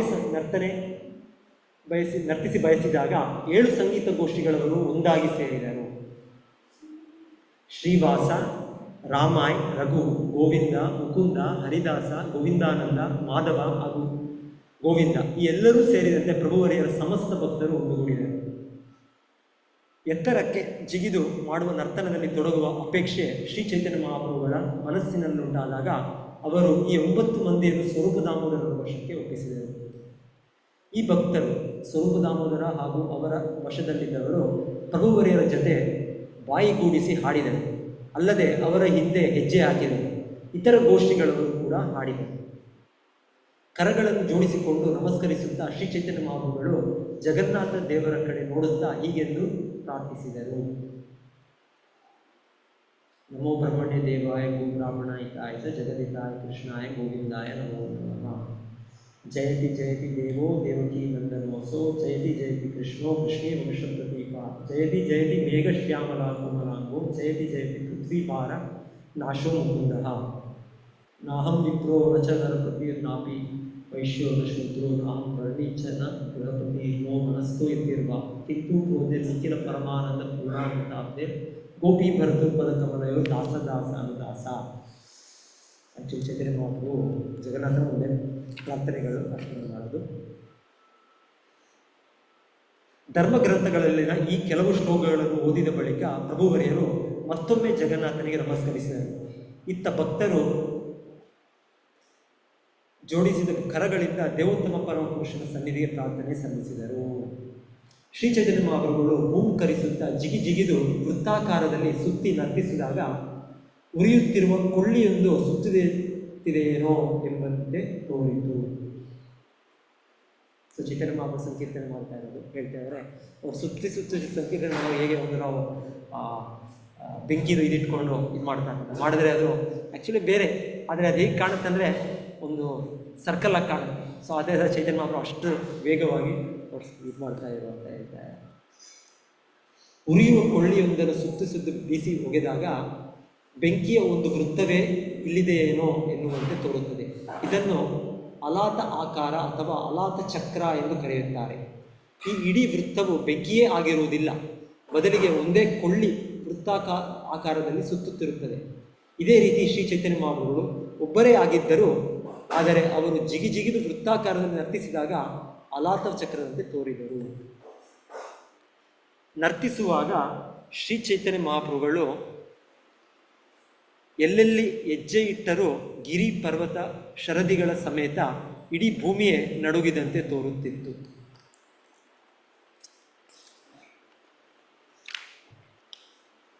ನರ್ತಿಸುತ್ತಾ ಶ್ರೀ ಚೈತನ್ಯ ಮಹಾಪ್ರಭುಗಳು ದಿಢೀರೆಂದು ನೆಲಕ್ಕೆ ಬಿದ್ದಾಗ ಹೊರಳಾಡಿ ಬಿಡುವರು. ಆ ಸಮಯದಲ್ಲಿ ಬಂಗಾರದ ಬೆಟ್ಟವೊಂದು ನೆಲದ ಮೇಲೆ ಉರುಳಾಡುತ್ತಿದೆಯೇನೋ ಎಂಬ ಹಾಗೆ ಕಾಣುತ್ತಿತ್ತು. ನಿತ್ಯಾನಂದ ಪ್ರಭುಗಳು ತಮ್ಮ 2 ಕೈಗಳನ್ನು ಮುಂದೆ ಚಾಚಿ ಅತ್ತ ಇತ್ತ ಓಡುತ್ತಿದ್ದ ಚೈತನ್ಯರನ್ನು ಹಿಡಿದುಕೊಳ್ಳಲು ಪ್ರಯತ್ನ ಮಾಡುವರು. ಅದ್ವೈತ ಆಚಾರ್ಯರು ಪ್ರಭುವರಿಯರ ಹಿಂದೆ ನಡೆಯುತ್ತಾ ಮೇಲಿಂದ ಮೇಲೆ ಹರಿ ಬೋಲ್ ಎಂದು ಗಟ್ಟಿಯಾಗಿ ಉಚ್ಚರಿಸುತ್ತಿದ್ದರು. ಜಂಗುಳಿಯು ಪ್ರಭುಗಳ ಸನಿಯಕ್ಕೆ ನುಗ್ಗದಂತೆ ತಡೆಯಲು ಭಕ್ತರು 3 ವೃತ್ತಗಳನ್ನು ರಚಿಸಿಕೊಂಡರು. ಮೊದಲ ವೃತ್ತಕ್ಕೆ ಸ್ವಯಂ ಬಲರಾಮನೇ ಆದ ಮಹಾಬಲಶಾಲಿ ನಿತ್ಯಾನಂದ ಪ್ರಭುಗಳು ಮಾರ್ಗದರ್ಶಕರಾದರು. ಕಾಶೀಶ್ವರ ಹಾಗೂ ಗೋವಿಂದರನ್ನು ಮೊದಲು ಮಾಡಿಕೊಂಡಂತೆ ಎಲ್ಲ ಭಕ್ತರು ಒಬ್ಬರ ಕೈಯನ್ನು ಇನ್ನೊಬ್ಬರು ಹಿಡಿದುಕೊಂಡು ಪ್ರಭುಗಳನ್ನು ಸುತ್ತುವರಿದಂತೆ 2ನೇ ವೃತ್ತವನ್ನು ರಚಿಸಿಕೊಂಡರು. ಈ ಮೊದಲೇ ಭಕ್ತರು ರಚಿಸಿಕೊಂಡಿದ್ದ 2 ವೃತ್ತಗಳ ಹೊರಗೆ ರಾಜ ಪ್ರತಾಪರುದ್ರ ಹಾಗೂ ಅವರ ಆಪ್ತ ಸಂಗಾತಿಗಳು ಜನರನ್ನು ತಡೆಯುವ ಸಲುವಾಗಿ 3ನೆಯ ವೃತ್ತವನ್ನು ರಚಿಸಿಕೊಂಡರು. ಸೊ ಶ್ರೀ ಚೈತನ್ಯ ಮಹಾಪ್ರಭು ಸಂಕೀರ್ತನೆಯಲ್ಲಿ ನರ್ತನೆ ಮಾಡುವಾಗ ಹೇಳ್ತಾರೆ, ಅವರ ಹತ್ತಿರ ಯಾರು ಜನರು ಬರಬಾರ್ದು ಅನ್ನೋದಕ್ಕೆ ಮೊದಲು ಒಂದು ವೃತ್ತ, ಒಂದು ಸರ್ಕಲ್ ಆಗಿ ನಿತ್ಯಾನಂದರು ಅವರ ಭಕ್ತರು ಸೇರಿಸ್ಕೊಂಡು ಅವರು ಸರ್ಕಲ್ ಮಾಡ್ಕೊಂಡಿದ್ರು. ಇನ್ನೊಂದು 2ನೇ ಸರ್ಕಲಲ್ಲಿ ಇನ್ನೊಂದು ಭಕ್ತರು, 3ನೇ ಸರ್ಕಲ್ಲು ರಾಜನ ಅವರು ಎಲ್ಲ ಅವರ ಸೇವಕರು ಸೇರಿಸ್ಕೊಂಡು ಅವರು ಕವರ್ ಮಾಡಿಕೊಂಡರು. ರಾಜ ಪ್ರತಾಪರುದ್ರನು ತನ್ನ ಕೈಗಳನ್ನು ಹರಿಚಂದನರ ಭುಜಗಳ ಮೇಲೇರಿಸಿ ಭಗವಾನ್ ಚೈತನ್ಯ ಮಹಾಪ್ರಭುಗಳು ನರ್ತಿಸುವುದನ್ನು ನೋಡುತ್ತಿದ್ದನು. ಅಷ್ಟೇ ಅಲ್ಲ, ದೊರೆಯು ಅಮಿತ ದೈವೋನ್ಮಾದ ವಶನಾದ. ಸೊ ಚೈತನ್ಯ ಮಹಾಪ್ರಭು ನರ್ತನೆ ಮಾಡೋದು ಇಲ್ಲಿ ಎಲ್ಲ ಭಗವಾನ್ ಜಗನ್ನಾಥನ್ ಕೂಡ ಆನಂದಿಸ್ತಾ ಇದ್ದಾರೆ ನೋಡಿ, ಅದಕ್ಕೋಸ್ಕರ ನಿಲ್ಲಿಸಿಬಿಟ್ರು ಅಂತ ಹೇಳ್ತಾರೆ. ಸೊ ನಂತರ ಇಲ್ಲೂ ಕೂಡ ಎಲ್ಲ ಭಕ್ತರು ಕೂಡ ನೋಡಿ ಅವರು ಈ ರಾಜನು ಕೂಡ ಆನಂದಿಸ್ತಾ ಇದ್ದಾರೆ. ಇತ್ತ ರಾಜನು ಪ್ರಭುವರಿಯರು ನರ್ತಿಸುವುದನ್ನು ನೋಡುತ್ತಿರಲಾಗಿ ಶ್ರೀವಾಸ ಠಾಕೂರರು ದೊರೆಯ ಮುಂದೆ ನಿಂತು ಶ್ರೀ ಚೈತನ್ಯ ಮಹಾಪ್ರಭುಗಳ ನರ್ತನವನ್ನು ನೋಡಿ ದೈವೋನ್ಮಾದ ವಶರಾದರು. ಶ್ರೀವಾಸ ಠಾಕೂರರು ರಾಜನ ಮುಂದೆ ನಿಂತಿದ್ದುದನ್ನು ಹರಿಚಂದನ ಕಂಡರು. ಆಗ ಹರಿಚಂದನ ತಮ್ಮ ಕೈಯಿಂದ ಶ್ರೀವಾಸರನ್ನು ಸ್ಪರ್ಶಿಸಿ ಬದಿಗೆ ಸರಿಯುವಂತೆ ಭಿನ್ನವಿಸಿಕೊಂಡರು. ಶ್ರೀ ಚೈತನ್ಯ ಮಹಾಪ್ರಭುಗಳು ನರ್ತಿಸುತ್ತಿದ್ದುದನ್ನು ನೋಡುವುದರಲ್ಲೇ ಶ್ರೀವಾಸ ಠಾಕೂರರು ತನ್ಮಯರಾಗಿ ಹೋಗಿದ್ದರು. ಹಾಗಾಗಿ ಹರಿಚಂದನ ತಮ್ಮನ್ನು ಹಾಗಾಗಿ ತಿವಿಯುವುದು ತಪ್ಪುವುದು ಏಕೆ ಮಾಡುತ್ತಿದ್ದುವರೆಂದು ಠಾಕೂರರಿಗೆ ಅರ್ಥವಾಗಲಿಲ್ಲ. ಮೇಲಿಂದ ಮೇಲೆ ತಳ್ಳಿಸಿಕೊಂಡಿದ್ದರಿಂದ ಶ್ರೀವಾಸರು ಸಿಟ್ಟಾದರು. ಸೊ ನಾವು ಹರೇ ಕೃಷ್ಣ ಅಂತ ಹೇಳುವಾಗ ಏನು ಹೇಳ್ತೀವಿ, ಶ್ರೀಕೃಷ್ಣ ಚೈತನ್ಯ ಪ್ರಭು ನಿತ್ಯಾನಂದ ಶ್ರೀ ಅದ್ವೈತ ಗದಾಧರ ಶ್ರೀವಾಸಾದಿ ಗೌರಭಕ್ತರಿಂದ ಚೈತನ್ಯ ಮಹಾಪ್ರಭುಗಳ ಸಂಗಾತಿಯರು. ಅದರಲ್ಲಿ ಮುಖ್ಯವಾಗಿ ನಿತ್ಯಾನಂದ ಪ್ರಭು, ಅದ್ವೈತ ಆಚಾರ್ಯ, ಗದಾಧರ, ಶ್ರೀವಾಸ. ಸೊ ನಿತ್ಯಾನಂದ ಪ್ರಭು ಅಂದರೆ ಸಾಕ್ಷಾತ್ ಬಲರಾಮ. ಹೇಗೆ ಚೈತನ್ಯ ಮಹಾಪ್ರಭು ಕೃಷ್ಣನೇ, ಅದ್ವೈತ ನಿತ್ಯಾನಂದ ಪ್ರಭು ಅಂದರೆ ಬಲರಾಮ, ಅದ್ವೈತ ಆಚಾರ್ಯರು ಅಂದರೆ ಮಹಾವಿಷ್ಣು, ಗದಾಧರರು ಅಂದರೆ ಶ್ರೀಮತಿ ರಾಧಾರಾಣಿ, ಮತ್ತು ಶ್ರೀವಾಸ ಠಾಕೂರ ಅಂದರೆ ನಾರದ ಮುನಿ. ಸೊ ಇವರು ಆಪ್ತ ಭಕ್ತರು. ಸೊ ಶ್ರೀವಾಸ ಠಾಕೂರರು ಚೈತನ್ಯ ಮಹಾಪ್ರಭು ನರ್ತಿಸೋದು ನೋಡಿ ಅವರು ಅಲ್ಲೇ ನಿಂತರು. ಸೊ ಅದನ್ನು ನೋಡೋದಕ್ಕೆ ಆ ರಾಜನು ಕೂಡ ನೋಡ್ತಾ ಇದ್ದಾರೆ, ಆದರೆ ಇವರು ನಿಂತಿರೋದ್ರಿಂದ ಅವ್ರು ಕಾಣ್ತಾ ಇದ್ದಾರೆ. ಹಾಗಾಗಿ ಹೇಳ್ತಾ ಇದ್ದಾರೆ, ಅವ್ರ ರಾಜನ ಯಾರು ಸೇವಕ ಯಾರು ಇರ್ತಾರೆ ಹರಿಚಂದನ ಅಂತ, ಅವ್ರು ಶ್ರೀವಾಸ ಠಾಕೂರಿಗೆ ನೀವು ಸ್ವಲ್ಪ ಬದಿಗೆ ಬನ್ನಿ ಅಂತ ಹೇಳ್ತಾ ಇದ್ದಾರೆ. ಆದರೆ ಆ ಶ್ರೀವಾಸ ಠಾಕೂರ ನೋಡ್ತಾ ಇಲ್ಲ, ಅವರು ಭದ್ರರಾಗಿ ಚೈತನ್ಯ ಅವರು ನರ್ತಿಸಿ ನೋಡಿ ಅವರು ಕೂಡ ಸಂಪೂರ್ಣ ಅದರಲ್ಲೇ ತನ್ಮಯರಾಗಿದ್ದಾರೆ. ಸೊ ಈಗ ಹೇಳ್ತಾರೆ, ಕೊನೆಗೆ ಏನು ಮಾಡ್ತಾರೆ, ಅವ್ರ ಸಿಟ್ಟಿಂದ ತಮ್ಮನ್ನು ತಳ್ಳಾಡುವುದನ್ನು ತಪ್ಪಿಸಲು ಶ್ರೀವಾಸ ಠಾಕೂರರು ಹರಿಚಂದನರಿಗೆ ಒಂದು ತಪರಾಕಿ ಕೊಟ್ಟರು. ಸೊ ಅವರು ಹಿಂದೆ ತಿರುಗಿ ಅವರಿಗೆ ಒಂದು ಕಪಾಳಕ್ಕೆ ಕೊಡ್ತಾ ಇದ್ದಾರೆ. ಪೆಟ್ಟು ತಿಂದ ಹರಿಚಂದನರಿಗೆ ಸಿಟ್ಟು ಬಂತು. ರಾಜನ ಸೇವಕನಿಗೆ ಅವರು ಶ್ರೀವಾಸ ಠಾಕೂರರು ಒಂದು ಪೆಟ್ಟು ಕೊಟ್ಟರು. ಯಾಕಂದರೆ ಅವರು ಗೊತ್ತಿಲ್ಲ, ಅವರು ರಾಜನ ಹತ್ರ ನೋಡ್ತಾ ಇದ್ದಾರೆ ಅಂತ ಅವರಿಗೆ. ಆದರೆ ಅವರು ತನ್ಮಯರಾಗಿದ್ದರಿಂದ ಅವರು ನನಗೆ ಯಾಕೆ ಇವರು ಪಕ್ಕದಲ್ಲಿ ಇದು ಮಾಡ್ತಾ ಇದ್ದಾರೆ. ಕೋಪಗೊಂಡಿದ್ದ ಹರಿಚಂದನ ಶ್ರೀವಾಸ ಠಾಕೂರರಿಗೆ ಏನನ್ನೂ ಹೇಳಬೇಕೆಂದು ಹೊರಟರು. ಅಷ್ಟರಲ್ಲಿ ಪ್ರತಾಪರುದ್ಧ ರಾಜನು ತಾನೇ ಮುಂದಾಗಿ ಹರಿಚಂದನರನ್ನು ತಡೆದ. ರಾಜನಿಗೆ ಕಾಣಿಸ್ತಾ ಇಲ್ಲ ಅಂತ ಅವರು ನಿಲ್ಲಿಸಕ್ಕೆ ಹೋಗಿದ್ದು, ಆದರೆ ಇವರು ನೋಡಿದ್ರೆ ಅವರು ತಿಳಿದೆ ಅವ್ರಿಗೆ ಹೋಗೋದು. ರಾಜ ಪ್ರತಾಪರುದ್ಧರು ನುಡಿದರು, ನೀವು ತುಂಬ ಭಾಗ್ಯಶಾಲಿಗಳು. ಶ್ರೀವಾಸ ಠಾಕೂರರ ಹಸ್ತ ಸೋಕಿಸಿಕೊಳ್ಳುವ ಭಾಗ್ಯ ನಿಮ್ಮದಾಯಿತು. ಅಂತಹ ಅದೃಷ್ಟ ನನ್ನದಲ್ಲ, ನೀವು ಠಾಕೂರರಿಗೆ ಋಣಿಯಾಗಿರುತ್ತೀರಿ. ಚೈತನ್ಯ ಮಹಾಪ್ರಭುಗಳ ನರ್ತನವನ್ನು ನೋಡಿ ಪ್ರತಿಯೊಬ್ಬರೂ ದಿಗ್ಮೂಢರಾದರು. ಕೊನೆಗೆ ಭಗವಾನ್ ಜಗನ್ನಾಥನು ಕೂಡ ಚೈತನ್ಯರ ನರ್ತನಕ್ಕೆ ಮೆಚ್ಚಿ ಅತೀವ ಸಂತುಷ್ಟನಾದ. ರಥವು ಮುಂದೆ ಚಲಿಸದೆ ಒಂದೆಡೆ ಸ್ಥಿರವಾಗಿ ನಿಂತುಬಿಟ್ಟಿತು. ಇತ್ತ ಭಗವಾನ್ ಜಗನ್ನಾಥನು ಎವೆಯಿಕ್ಕದೆ ಶ್ರೀ ಚೈತನ್ಯ ಮಹಾಪ್ರಭುಗಳ ನರ್ತನವನ್ನು ವೀಕ್ಷಿಸಿದನು. ಐಶ್ವರ್ಯ ಲಕ್ಷ್ಮಿ ಸುಭದ್ರ ಹಾಗೂ ಪ್ರಭು ಬಲರಾಮ ಈ ಇಬ್ಬರು ಚೈತನ್ಯರ ನೃತ್ಯವನ್ನು ನೋಡಿ ಮನಸಾ ಆನಂದಿಸಿದರು, ಭಾವಮತ್ತರಾದರು. ದಿಟದಲ್ಲಿ ನೃತ್ಯ ನೋಡಿ ಅವರ ಮುಖಗಳಲ್ಲಿ ಮಂದಹಾಸ ನಿಗದಿತು. ಸೊ ಮೊದಲಿಗೆ ನಾವು ಕೇಳಿದ್ದು ಏನಂದರೆ, ಈ ರಥಯಾತ್ರೆ ಆಗುವಾಗ ಚೈತನ್ಯ ಮಹಾಪ್ರಭುಗಳು ಈ ಸಂಕೀರ್ತನ ತಂಡಗಳು ಮಾಡೋದು, 7 ತಂಡಗಳು. ಆ ಸಂಕೀರ್ತನ ತಂಡಗಳನ್ನು ನೋಡಲಿಕ್ಕೆ ಜಗನ್ನಾಥನು ಮಧ್ಯೆ ನಿಲ್ಲಿಸ್ಬಿಡ್ತಾ ಇದ್ದಾರೆ. ಜಗನ್ನಾಥರನ್ನು ಎಳೆಯೋ ದೈತರನ್ನ ಗೌಡರು ಅಂತ ಹೇಳ್ತಾರೆ ಅವ್ರ ಹೆಸರನ್ನ. ಸೊ ಅವ್ರು ಎಳೆಯೋದು ಒಂದೊಂದು ಸಲ ವೇಗವಾಗಿ ಹೋಗ್ತಾ ಇತ್ತು, ಒಂದೊಂದು ಸಲ ನಿಧಾನವಾಗಿ ಹೋಗ್ತಾ ಇತ್ತು. ಸೊ ಭಗವಂತನ ಇಚ್ಛೆಯಿಂದ ಆದರೂ ಹೋಗುತ್ತಂತೆ, ನಾವು ಎಳೋ ಇಚ್ಛೆಯಿಂದ ಹೋಗೋದು. ಆದರೂ ಒಮ್ಮೊಮ್ಮೆ ಅಷ್ಟೇ ಅಲ್ಲದೆ ಆ ರಥನೇ ನಿಂತೋಗ್ಬಿಡುತ್ತೆ, ಎಷ್ಟು ಹೇಳಿದ್ರೂ ಹೋಗೋದಿಲ್ಲ, ಎಷ್ಟು ಅವ್ರು ಮುಂದೆ ಹೇಳ್ಕೊಂಡು ಹೋಗೋದೇ ಎಳೆಯೋದು. ಸೊ ಹೀಗೆ ಕೇಳ್ತಾ ಇರೋದು, ಜಗನ್ನಾಥನು ಈ ಸಂಕೀರ್ತನೆಯನ್ನು ನೋಡಲಿಕ್ಕೆ ನಿಲ್ಲಿಸ್ಬಿಡ್ತಾ ಇದ್ದಾರೆ. ಅವ್ರು 7 ತಂಡಗಳು ಸಂಕೀರ್ತನೆ ಮಾಡ್ತಾ ಇದ್ದಾರೆ, ಅದನ್ನು ನೋಡಲಿಕ್ಕೆ ಜಗನ್ನಾಥನೇ ರಥವನ್ನು ನಿಲ್ಲಿಸ್ಬಿಡ್ತಾರೆ. ಸೊ ಈಗ ಅದರ ನಂತರ ಹೇಳ್ತಾ ಇದ್ದಾರೆ, ಆ ಸಂಕೀರ್ತನೆ ಮಧ್ಯದಲ್ಲಿ ಚೈತನ್ಯ ಮಹಾಪ್ರಭುಗಳು ಏನು ಮಾಡ್ತಾರೆ, ಎಲ್ಲ ತಂಡಗಳನ್ನು ಸೇರಿಸಿ ಅವರು ಮತ್ತೆ ಸಂಕೀರ್ತನೆ ಮಾಡ್ತಾರೆ. ಅವ್ರು ನರ್ತನೆ ಮಾಡೋದನ್ನು ನೋಡೋದಕ್ಕೆ ಜಗನ್ನಾಥನು ಕೂಡ ತಿರ್ಗಾ ಮತ್ತೆ ರಥವನ್ನು ನಿಲ್ಲಿಸ್ಬಿಡ್ತಾರೆ. ಚೈತನ್ಯ ಮಹಾಪ್ರಭುಗಳು ಎತ್ತರಕ್ಕೆ ಜಿಗಿದು ನರ್ತಿಸುತ್ತಿದ್ದಾಗ ದೈಹಿಕ ಭಾವೋನ್ಮತ್ತತೆಯನ್ನು ಸೂಚಿಸುವ 8 ಬಗೆಯ ಪರಿವರ್ತನೆಗಳು ಅವರ ಮೈಯಲ್ಲಿ ಕಾಣಿಸಿಕೊಂಡವು. ಈ ಎಲ್ಲ ದೈವಿಕ ಪರಿವರ್ತನೆಗಳು ಏಕಕಾಲಕ್ಕೆ ಪ್ರಕಟವಾದವು. ಪ್ರಭುವರಿಯರ ಮೈ ಮೇಲೆ ಮೊಡವೆಗಳಂತಹ ಗುಳ್ಳೆಗಳು ಕಾಣಿಸಿಕೊಂಡವು. ಅವರ ಮೈ ರೋಮಗಳು ಸೆಟೆದು ನಿಂತವು. ಚೈತನ್ಯರ ದೇಹವು ಮುಳ್ಳುಗಳಿಂದ ಕೂಡಿದ ಬೂರುಗದ ಮರವನ್ನು ಹೋಲುತ್ತಿತ್ತು. ಚೈತನ್ಯರ ಹಲ್ಲುಗಳು ಒಂದಕ್ಕೊಂದು ತಾಕಿ ಕಟಕಟ ಸದ್ದು ಮಾಡುತ್ತಿದ್ದುದನ್ನು ನೋಡುವುದಕ್ಕೆ ಜನರೆಲ್ಲ ಭಯಪಟ್ಟರು. ಅವರ ಹಲ್ಲುಗಳು ಬಿದ್ದೇ ಹೋಗುವುದೆಂದು ಜನ ಭಾವಿಸಿದರು. ಶ್ರೀ ಚೈತನ್ಯ ಮಹಾಪ್ರಭುಗಳ ಇಡೀ ದೇಹವು ಬೆವರುಗರೆಯಿತು, ರಕ್ತವನ್ನೂ ಸುರಿಯಿತು. ರಾಗಪರವಶವಾಗಿದ್ದ ಪ್ರಭುಗಳ ಗದ್ಗದಿತವಾಗಿದ್ದ ಗಂಟಲಿನಿಂದ ಜಜ ಗಗ ಜಜ ಗಗ ಎನ್ನುವ ಶಬ್ದಗಳು ಹೊರಬರುತ್ತಿದ್ದವು. ಜಗನ್ನಾಥನ್ ಕರೀತಿದ್ದರು ಅವರು, ಆದರೆ ಅದು ಜಜ ಗಗ ಅಂತ ಬರ್ತಾ ಇದೆ. ಪಿಚಕಾರಿಯಿಂದ ನೀರು ರಭಸವಾಗಿ ಹೊರಬರುತ್ತಿದ್ದೇನೋ ಎಂಬಂತೆ ಪ್ರಭುವರಿಯರ ಕಣ್ಣುಗಳಿಂದ ನೀರು ಪ್ರವಾಹದಂತೆ ಹರಿಯಿತು. ಅವರ ಸುತ್ತ ನೆರೆದಿದ್ದವರೆಲ್ಲ ಆ ನೀರಿನಲ್ಲಿ ತೊಯ್ದು ಹೋದರು. ಸಿರಿಂಜಿಂದ ನೀರು ಬಿಡೋದು ಆ ರೀತಿಯಲ್ಲಿ ಚೈತನ್ಯ ಮಹಾಪ್ರಭು ದೇಹದಿಂದ ಬಂದು ಎಲ್ಲ ಅವರ ಸುತ್ತ ಇರೋ ಭಕ್ತರೆಲ್ಲರೂ ಕೂಡ ನೆನೆಸ್ಬಿಡ್ತು. ಅಚ್ಚ ಬಿಳಿಯದಾಗಿದ್ದ ಪ್ರಭುವರಿಯರ ಮೈ ಬಣ್ಣವು ಕೆಂಬಣ್ಣಕ್ಕೆ ತಿರುಗಿದುದನ್ನು ಪ್ರತಿಯೊಬ್ಬರೂ ನೋಡಿದರು. ಹೀಗಾದಾಗ ಪ್ರಭುಗಳ ಮೈ ಬಣ್ಣ ಮಲ್ಲಿಕಾ ಪುಷ್ಪದ ಬಣ್ಣವನ್ನು ಹೋಲುತ್ತಿತ್ತು. ಕೆಲವು ಸಲ ಪ್ರಭುವರಿಯರು ಸ್ತಂಭಿತರಾದಂತೆ ಕಂಡುಬರುತ್ತಿದ್ದರು. ಕೆಲವು ಸಲ ನೆಲದ ಮೇಲೆ ಹೊರಡಾಡುತ್ತಿದ್ದರು. ಕೆಲವೊಮ್ಮೆ ಅವರ ಕೈಕಾಲುಗಳು ಒಣಗಿದ ಮರದಷ್ಟೇ ಗಟ್ಟಿಯಾಗಿ ಅವುಗಳಲ್ಲಿ ಚಲನೆಯೇ ಇರುತ್ತಿರಲಿಲ್ಲ. ಪ್ರಭುವರಿಯರು ಕೆಲವೊಮ್ಮೆ ನೆಲದ ಮೇಲೆ ಬಿದ್ದು ಬಿಡುವರು. ಆಗ ಅವರ ಉಸಿರಾಟ ಹೆಚ್ಚು ಕಡಿಮೆ ನಿಂತೋದ ಅಂತೆ ಕಾಣುತ್ತಿತ್ತು. ಈ ದೃಶ್ಯವನ್ನು ನೋಡಿದಾಗ ಇತ್ತ ಭಕ್ತರ ಹೃದಯಗಳು ತುಂಬ ದುರ್ಬಲವಾಗುತ್ತಿದ್ದವು.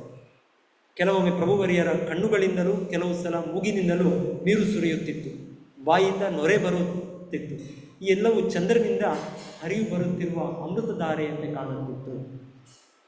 ಶ್ರೀ ಚೈತನ್ಯ ಮಹಾಪ್ರಭುಗಳ ಬಾಯಿಯಿಂದ ಬಂದ ನೊರೆಯನ್ನು ತೆಗೆದುಕೊಂಡು ಶುಭಾನಂದ ಎಂದೊಬ್ಬ ಭಕ್ತನು ಪಾನ ಮಾಡಿದನು.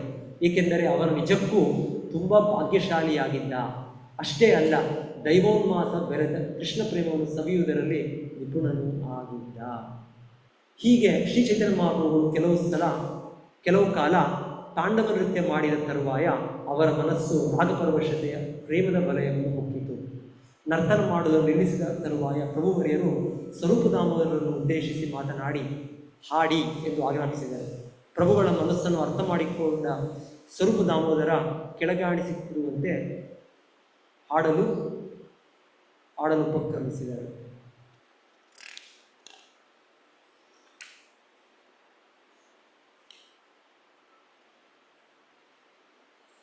ನನ್ನ ಪ್ರಾಣನಾಥನು ನನಗೆ ಈಗ ಸಿಕ್ಕಿದ. ಅವನಿಲ್ಲದಿದ್ದಾಗ ಮನ್ಮಥನು ನನ್ನನ್ನು ದಯಿಸುತ್ತಿದ್ದ. ನಾನು ನವೆಯುತ್ತಿದ್ದೆ.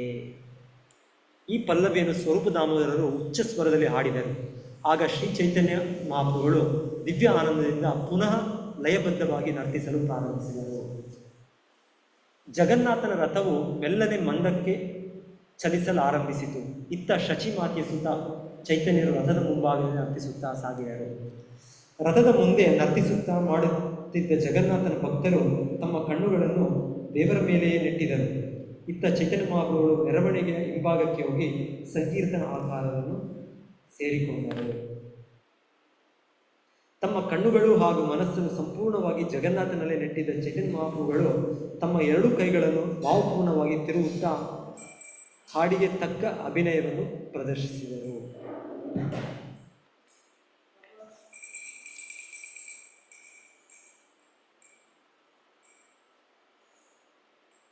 ಹಾಡಿಗೆ ತಕ್ಕ ನರ್ತನ ಮಾಡುತ್ತಿರುವಾಗ ಕೆಲವು ಸಲ ಚೈತನ್ಯ ಮಹಾಪ್ರಭುಗಳು ಮೆರವಣಿಗೆ ಜನರಿಂದ ತುಂಬ ಹಿಂದೆ ಬೀಳುವರು. ಅಂತಹ ಸಮಯಗಳಲ್ಲಿ ಜಗನ್ನಾಥನ ರಥವು ಚಲಿಸದೆ ನಿಂತು ಬಿಡುವುದು. ಚೈತನ್ಯ ಮಹಾಪ್ರಭು ಮತ್ತೆ ಮೆರವಣಿಗೆಗಾರರನ್ನು ಕೂಡಿಕೊಂಡಾಗ ಪ್ರಭು ಜಗನ್ನಾಥ ರಥವು ಮುಂದೆ ನಿಧಾನವಾಗಿ ಸಾಗಲು ಪ್ರಾರಂಭಿಸುವುದು. ಇನ್ನೊಂದು ಹೇಳ್ತಾ ಇರೋದು, ಇಲ್ಲಿ ಸಂಕೀರ್ತನೆ ಮಾಡುವಾಗ ಒಮ್ಮೆ ಚೈತನ್ಯ ಮಹಾಪ್ರಭು ಈ ಸಂಕೀರ್ತನ ತಂಡದ ಜೊತೆಗೆ ತುಂಬ ಹಿಂದೆ ಹೋಗ್ಬಿಟ್ರೆ ಆಗ ತುಂಬ ದೂರ ಜಗನ್ನಾಥನ ಕಾಣಿಸೋದಿಲ್ಲ. ಜಗನ್ನಾಥ ರಥವನ್ನು ನಿಲ್ಲಿಸ್ಬಿಡ್ತಾರೆ ಅಂತ ಹೇಳ್ತಾರೆ. ಮತ್ತೆ ಚೈತನ್ಯ ಮಹಾಪ್ರಭು ಕಾಣಿಸ್ಕೊಂಡಾಗ ಮತ್ತೆ ರಥ ಜಗನ್ನಾಥನ ರಥ ಹೀಗೆ ಯಾರು ಮುಂದೆ ಹೋಗುತ್ತಾರೆ ಎಂಬ ವಿಷಯದಲ್ಲಿ ಚೈತನ್ಯ ಮಹಾಪ್ರಭುಗಳಿಗೂ ಭಗವಾನ್ ಜಗನ್ನಾಥನಿಗೂ ಒಂದು ಬಗೆಯ ಸ್ಪರ್ಧೆಯೇ ಏರ್ಪಡುತ್ತದೆ. ಚೈತನ್ಯ ಮಹಾಪ್ರಭುಗಳು ಎಷ್ಟು ಬಲಶಾಲಿಗಳು ಎಂದರೆ ಜಗನ್ನಾಥನು ತನ್ನ ರಥದಲ್ಲಿ ಕೂತು ಚೈತನ್ಯರಿಗಾಗಿ ಕಾಯುವಂತೆ ಮಾಡುತ್ತಿದ್ದರು.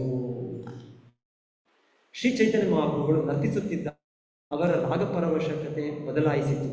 ತಮ್ಮ ಎರಡೂ ಕೈಗಳನ್ನು ಮೇಲಿರುವ ಶ್ಲೋಕವನ್ನು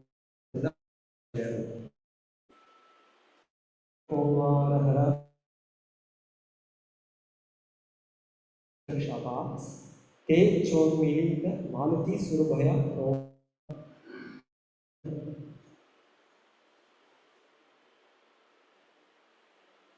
ಕದನ್ ಬಾನಿಲ.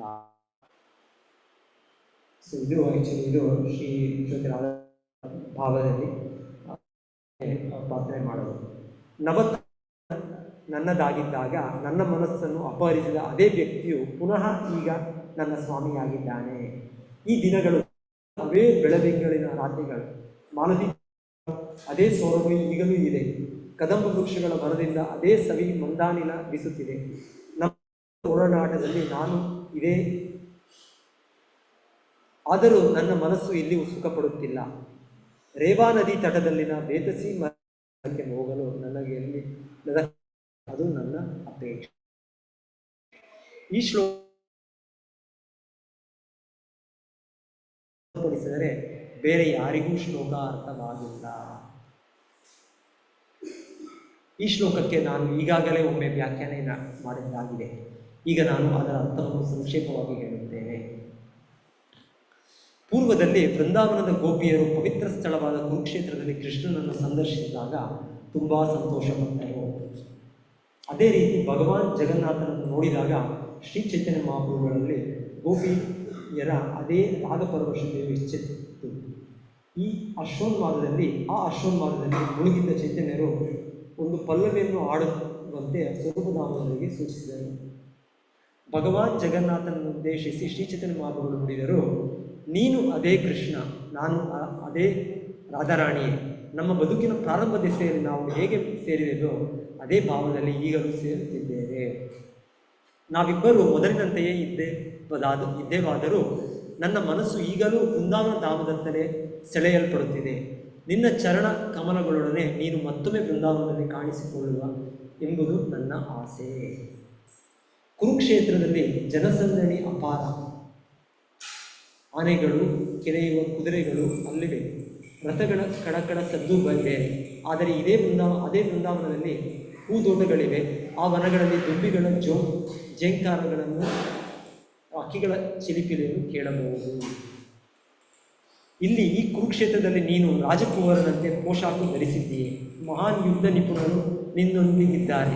ಆದರೆ ವೃಂದಾವನದಲ್ಲಾದರೂ ನೀನೊಬ್ಬ ಸಾಮಾನ್ಯ ಗೋಗಳ ಬಾಲಕನಂತೆ ಕಾಣಿಸಿಕೊಂಡೆ. ಅಲ್ಲಿ ನಿನ್ನೊಂದಿಗಿದ್ದುದು ನಿನ್ನ ಸುಂದರ ಕೊಳಲು ಮಾತ್ರ. ಆ್ಯಕ್ಚುಲಿ ಇದು ಎಕ್ಸ್ಪ್ಲನೇಷನ್ ಕೊಡ್ತಾ ಇರೋದು ಈ ರಥಯಾತ್ರೆಗೆ. ಏನು ಎಕ್ಸ್ಪ್ಲನೇಷನ್ ಕೊಡ್ತಾ ಇರೋದ್ರೆ ಆಗಲೇ ಹೇಳಿದಾಗೆ ಜಗನ್ನಾಥಪುರಿಯ ಮೇನ್ ದೇವಸ್ಥಾನ ಅದು ದ್ವಾರಕೆ, ಅದು ಕುರುಕ್ಷೇತ್ರ. ದ್ವಾರಕೆಯನ್ನು ನಿಜವಾಗಿ ಸೂಚಿಸೋದು ದ್ವಾರಕೆ ಅಥವಾ ಯಾಕಂದರೆ ದ್ವಾರಕೆಯಿಂದ ಹಿಂದೆ ಕೃಷ್ಣನ ಒಂದು ಸಮಯದಲ್ಲಿ ಕುರುಕ್ಷೇತ್ರಕ್ಕೆ ಹೋಗ್ತಾರೆ. ಯಾವ ಸಮಯದಲ್ಲಿ ಅಂದರೆ ಸೂರ್ಯಗ್ರಹಣ ಸಮಯದಲ್ಲಿ ಒಂದ್ಸಲ. ಆ ಸೂರ್ಯಗ್ರಹಣ ಸಮಯದಲ್ಲಿ ಹೋದಾಗ ಇವರು ಕೂಡ ಪಾಂಡವರೆಲ್ಲ ಕೂಡ ಬರ್ತಾರೆ. ನಂತರ ವೃಂದಾವನದಿಂದ ಎಲ್ಲ ನಂದ ಮಹಾರಾಜ, ಯಶೋಧ ಮಾಯಿ, ರಾಧಾರಾಣಿ, ಗೋಪಿಕೆಯರು, ಎಲ್ಲರೂ ಕೂಡ ಬರ್ತಾರೆ. ಸೊ ಎಲ್ಲರೂ ಕೂಡ ಸೇರ್ತಾರೆ ಕುರುಕ್ಷೇತ್ರದಲ್ಲಿ ಕೃಷ್ಣನನ್ನು ಮತ್ತೆ ಭೇಟಿ ಮಾಡ್ತಾರೆ. ಸೊ ಕೃಷ್ಣ ದ್ವಾರಕೆಯಿಂದ ಬಂದಿರ್ತಾರೆ. ವಸುದೇವ, ದೇವಕಿ, ತನ್ನ ರಾಣಿಯರು ಎಲ್ಲರೂ ಕರ್ಕೊಂಡು ಬಂದಿರ್ತಾರೆ. ಅವರು ಅಲ್ಲಿರ್ತಾರೆ. ಮತ್ತು ಇಲ್ಲಿ ವೃಂದಾವನವಾಸಿಗಳು ಕೂಡ ಬರ್ತಾರೆ. ಸೊ ನಂತರ ಹೇಳ್ತಾರೆ, ಅವರು ವೃಂದಾವನಕ್ಕೆ ಕೃಷ್ಣನ ಕರ್ಕೊಂಡು ಹೋಗೋದು ಮಾಡ್ತಾರೆ. ಅಲ್ಲಿ ಕೇಳ್ತಾರೆ, ಕೃಷ್ಣನ ಕೇಳ್ತಾರೆ ಅವರು ಅದೇ ಕೃಷ್ಣ ಆದರೂ ಕೂಡ ಕೃಷ್ಣ ಕುರುಕ್ಷೇತ್ರದಲ್ಲಿ ಈ ರಾಜನಾಗಿ ಬರೋದು, ದ್ವಾರಕೆಯ ರಾಜನಾಗಿ ಬಂದದ್ದು. ಎಲ್ಲ ಉಡುಪುಗಳು, ಎಲ್ಲ ಆಭರಣಗಳು ಎಲ್ಲ ತುಂಬ ಒಂದು ವೈಭವದಲ್ಲಿ. ಆದರೆ ಕೃಷ್ಣನು ವೃಂದಾವನದಲ್ಲಿ ಮಾಡೋ ಲೀಲೆಗಳು ಒಬ್ಬ ಸಾಮಾನ್ಯ ವ್ಯಕ್ತಿ, ಗೋಪಾಲಕನಾಗಿ. ಸೊ ಅಲ್ಲಿ ಈ ವೇಷಭೂಷಣ ಇರೋದಿಲ್ಲ, ಈ ಥರ ಆಭರಣ ಇರೋದಿಲ್ಲ, ಏನಿರೋದಿಲ್ಲ. ಅದು ತುಂಬ ಒಂದು ಆತ್ಮೀಯವಾಗಿ ಅವನ ಲೀಲೆಗಳು ನಡೆಯುವಂಥದ್ದು. ಸೊ ಇವರು ಶ್ರೀಮತಿ ರಾಧಾರಾಣಿ ಎಲ್ಲ ಗೋಪಿಕೆಯರು ಕೇಳ್ಕೊಳ್ಳೋದು, ನೀನು ಅದೇ ಕೃಷ್ಣ ಆಗಿದ್ದರೂ ನಮಗೆ ನಿಮಗೆ ಅಷ್ಟು ಇಷ್ಟ ಆಗೋದು. ಯಾಕಂದರೆ ನೀನು ತುಂಬ ಒಂದು ವೈಭವದಲ್ಲಿ, ಅಷ್ಟು ಶ್ರೀಮಂತಿಕೆಯಲ್ಲಿ ನೀನಿದೆಯಾ, ಇಷ್ಟು ಆನೆಗಳು, ಕುದುರೆಗಳು, ನಿನ್ನ ಸೇವಕರು, ಎಲ್ಲ ಸೇನೆ ಎಲ್ಲ ನಮ್ಗೆ ಇಷ್ಟ ಆಗೋದು. ನೀನು ಮತ್ತೆ ವೃಂದಾವನಕ್ಕೆ ಬರಬೇಕು. ಸೊ ಅಲ್ಲಿ ನಿನ್ನೊಟ್ಟಿಗೆ ನಮ್ಮ ಲೀಲೆಗಳು ನಮಗೆ ಸಂತೋಷ ಆಗುತ್ತೆ, ಇನ್ನೂ ಆಗಿ. ಸೊ ಹಾಗಾಗಿ ಕೃಷ್ಣ ಮತ್ತೆ ಹೋಗೋದ್ರಿಂದ ಅದನ್ನು ಸೂಚನೆ ಮಾಡೋದು ಇದು ಸನ್ನಿವೇಶ. ಈ ಜಗನ್ನಾಥನು ಕೂಡ ಈ ರಥಯಾತ್ರೆ ಹೋಗೋದು ಅದೇ ಸೂಚನೆ ಆಗಿದೆ. ಸೊ ಅದಕ್ಕೆ ಚೈತನ್ಯ ಮಹಾಪ್ರಭುಗಳು ಇಲ್ಲಿ ಈ ಗೋಪಿಕೆಯರ ಭಾವದಲ್ಲಿ ಜಗನ್ನಾಥನಿಗೆ ಈ ಪ್ರಾರ್ಥನೆಯನ್ನು ಸಲ್ಲಿಸ್ತಾರೆ. ಸೊ ನೀವು ಅದೇ ದ್ವಾರಕೆಯಲ್ಲಿದ್ದರೂ ನಮಗೆ ಆ ಸಂತೋಷ ಸಿಗೋದು. ವೃಂದಾವನ ವಾಸಿಗಳಿಗೆ ಕೃಷ್ಣನ ಲೀಲೆ ಈ ಅಷ್ಟು ಸಂಪತ್ತಿನಲ್ಲಿ, ಅಷ್ಟು ವೈಭವದಲ್ಲಿ ನಮಗೆ ಇಷ್ಟ ಆಗೋದು. ಅವರಿಗೆ ಕೃಷ್ಣನು ಹೇಗೆ ವೃಂದಾವನದಲ್ಲಿ ಇರ್ತಾನೋ ಅದೇ ರೀತಿಯಲ್ಲಿ ಅವರು ಬೇಕು. ಸೊ ಅದು ಚೈತನ್ಯ ಮಹಾಪ್ರಭುಗಳು ತಿಳ್ಕೊತಾರೆ. ಇನ್ನು ಆತ್ಮೀಯ ಲೀಲೆ ಅಂತ. ನಾನು ನಿನ್ನ ಸಂಘದಲ್ಲಿ ವೃಂದಾವನದಲ್ಲಿದ್ದಾಗ ಒಂದು ಶರದಿಯಷ್ಟು ದಿವ್ಯ ಸುಖವನ್ನು ಪಡೆವೆ. ಆದರೆ ಇಲ್ಲಿ ಕುರುಕ್ಷೇತ್ರದಲ್ಲಿ ಆ ಸುಖದ ಒಂದು ಹನಿಯೂ ಇಲ್ಲವಾಗಿದೆ. ಅಲ್ಲಿರುವ ಆನಂದ ಅವರಿಗೆ ಈ ಒಂದು ವೈಭವದಲ್ಲಿ ಅವರು ಕಾಣೋದಿಲ್ಲ. ವೃಂದಾವನ ಭಕ್ತರು ಮತ್ತು ದ್ವಾರಕ ಭಕ್ತರು ಅದು ಬೇರೆ, ಅವರ ಒಂದು ಭಗವಂತನ ಜೊತೆ ಇರುವ ಸಂಬಂಧನೇ ಅಲ್ಲಿ ಇನ್ನೂ ಆತ್ಮೀಯ ವೃಂದಾವನ. ಸೊ ಹೇಳ್ತಾರೆ, ಹೇಗೆ ಅರ್ಥ ಮಾಡ್ಕೋಬೋದು, ಒಮ್ಮೊಮ್ಮೆ ಒಂದು ಮನೆಯಲ್ಲಿ ಒಂದು ಒಬ್ಬ ಸಪೋಸ್ ಒಬ್ಬ ರಾಜನೋ ಈಗ ರಾಜರಿಲ್ಲ, ಈಗ ಅವಕ್ಕೆ ಅಧ್ಯಕ್ಷರೋ ಇಲ್ಲ ಅಂದರೆ ಪ್ರಧಾನಿಗಳು ಅಂತ ಅಂದ್ಕೊಳ್ತೇವೆ. ಆ ವ್ಯಕ್ತಿಯೇ. ಆದರೆ ಆ ವ್ಯಕ್ತಿ ಮನೆಗೆ ಹೋದಾಗ ಅವ್ರ ಮನೆಯಲ್ಲಿ ಅವರ ಕುಟುಂಬದವರು ಇರ್ತಾರೆ. ಅವರ ಕುಟುಂಬದವ್ರ ಜೊತೆಗೆ ಅವರ ಹೆಂಡತಿ, ಅವರ ಮಕ್ಕಳು, ಅವರ ಮೊಮ್ಮಕ್ಕಳು, ಅವ್ರ ಜೊತೆ ಅವರ ಒಂದು ಲೀಲೆ, ಅವರ ಒಂದು ಚಟುವಟಿಕೆ ತುಂಬ ಆತ್ಮೀಯವಾಗಿರುತ್ತೆ. ವ್ಯಕ್ತಿಯೊಬ್ಬರೇ. ಆದರೆ ಅವರು ಒಂದು ಆಫೀಸ್ಗೆ ಹೋದಾಗ ಅವರ ಒಂದು ರಾಷ್ಟ್ರಪತಿ ಭವನದಲ್ಲೋ ಪಾರ್ಲಿಮೆಂಟಲ್ಲೋ ಇಲ್ಲ ಆ ರೀತಿಯಲ್ಲಿದ್ದಾಗ ಅವರೆಷ್ಟೋ ಸೇವಕರಿರ್ತಾರೆ ಅವ್ರಿಗೆ. ಅಲ್ಲಿ ತುಂಬ ವೈಭವದಲ್ಲಿ ಅವ್ರಿಗೆ ಅವರ ಚಟುವಟಿಕೆಗಳು ನಡೆಯುತ್ತೆ. ಅದೇ ರೀತಿ ಕೃಷ್ಣ ನಾರಾಯಣನಾಗಿ, ಇಲ್ಲಾಂದರೆ ಕೃಷ್ಣನ ದ್ವಾರಕೆಯಲ್ಲೂ ಮಥುರೆಯಲ್ಲಿ ರಾಜನಾಗಿ ಕೃಷ್ಣನು ವ್ಯವಹಾರ ಮಾಡಿ ಅಲ್ಲೆಲ್ಲ ಭಕ್ತರು ತುಂಬ ಒಂದು ದೂರದಿಂದ ಒಂದು ಗೌರವದಿಂದ ಕೃಷ್ಣನ ಸೇವೆ ಮಾಡ್ತಾರೆ. ಆದರೆ ವೃಂದಾವನದಲ್ಲಿ ಆಗಲ್ಲ. ವೃಂದಾವನ ಹೇಗೆ ಅಂದರೆ ಕೃಷ್ಣನು ತನ್ನ ಮನೆಯಲ್ಲಿದ್ದಾಗೆ, ಹೇಗೆ ಒಂದು ರಾಜನೋ ಒಂದು ಪ್ರಧಾನಿಯೋ ಮನೆಯಲ್ಲಿದ್ದಾಗ ಎಷ್ಟು ಆತ್ಮೀಯವಾಗಿರುತ್ತೆ, ಆ ಥರ ವೃಂದಾವನದಲ್ಲಿ ಕೃಷ್ಣ ಲೀಲೆ. ಕೃಷ್ಣನ ತಂದೆ ನಂದ ಮಹಾರಾಜ, ಕೃಷ್ಣನ ತಾಯಿ ಯಶೋದೆ, ಅವರಿಗೆ ಕೃಷ್ಣ ಪರಮ ಪುರುಷ ಅಂತ ಕೂಡ ಅವ್ರಿಗೆ ನೆನಪಿರೋದಿಲ್ಲ. ಕೃಷ್ಣನು ಮರೆಸಿಬಿಡ್ತಾನೆ. ಒಮ್ಮೊಮ್ಮೆ ಗೊತ್ತಾಗುತ್ತೆ ಅವ್ರಿಗೆ, ಆದರೆ ಸಾಧಾರಣವಾಗಿ ಅವ್ರಿಗೆ ಕಂಟಿನ್ಯೂಸ್ ಆಗಿ ದಿನದ 24 ಗಂಟೆಗಳು ಅವ್ರು ಅಂದ್ಕೊಳ್ಳೋದು ಕೃಷ್ಣ ನಮ್ಮ ಮಗ, ಕೃಷ್ಣ ನನ್ನ ಸ್ನೇಹಿತ, ಕೃಷ್ಣ ನನ್ನ ಗೆಳೆಯ. ಸೊ ಈ ರೀತಿ ಅವರು ಮರೆತು ಬಿಡ್ತಾರೆ ಕೃಷ್ಣನ ಒಂದು ಅಂತರಂಗ ಶಕ್ತಿ, ಯೋಗಮಾಯ ಶಕ್ತಿಯಿಂದ ಆ ಥರ. ಸೊ ಹಾಗಾಗಿ ಅವರು ಆ ಭಕ್ತರಿಗೆ ಕೃಷ್ಣನ ಈ ವೈಭವದಲ್ಲಿ ನಡೆಯೋ ಇದು ಇಷ್ಟ ಆಗ್ತದೆ. ಅವ್ರಿಗೆ ಇನ್ನೂ ಅಲ್ಲಿ ಹೆಚ್ಚು ಆನಂದ ಇದೆ. ಸೊ ಇಲ್ಲಿ ಜಗನ್ನಾಥನ ಆ್ಯಕ್ಚುಲಿ ಆ ಲೀಲೆ ಅದನ್ನು, ಆ ರಥಯಾತ್ರೆ ಅದನ್ನು ಸೂಚಿಸುತ್ತೆ. ಜಗನ್ನಾಥನು ದ್ವಾರಕೆಯನ್ನು ಬಿಟ್ಟು ಮತ್ತೆ ವೃಂದಾವನ ಹೋಗೋದು. ಆ್ಯಕ್ಚುಲಿ ಕೃಷ್ಣನು ಕೂಡ ಅಲ್ಲಿ ಹೆಚ್ಚು ಆನಂದ, ಹೆಚ್ಚು ಆತ್ಮೀಯತೆಯಲ್ಲಿ ಕೃಷ್ಣನಿಗೆ ಹೆಚ್ಚು ಆನಂದ. ಎನಿವೆ, ಇದರಿಂದ ನಾವು ಇದನ್ನು ನೆನಪಿಸ್ಕೊಂಡು ಅವರಿಗೆ ಪ್ರಾರ್ಥನೆ ಮಾಡೋದು, ಆ ವೃಂದಾವನ ಭಕ್ತರಿಗೆ, ಮತ್ತು ಅದನ್ನು ಅವರು ನೆನಪು ಮಾಡ್ಬೋದು ಅಷ್ಟೇ.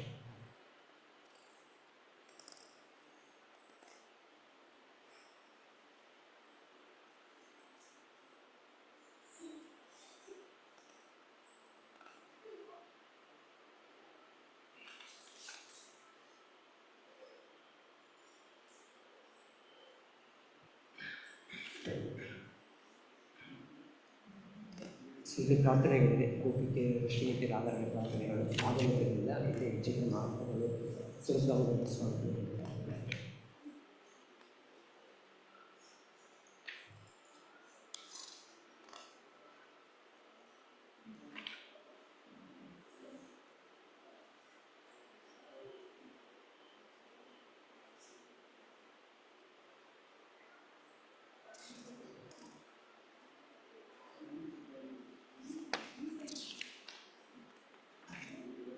ನಹೇ ಗೋಪಿ ಯೋಗೇಶ್ವರ ಪದಕಮಲ ತೋಮಾರ.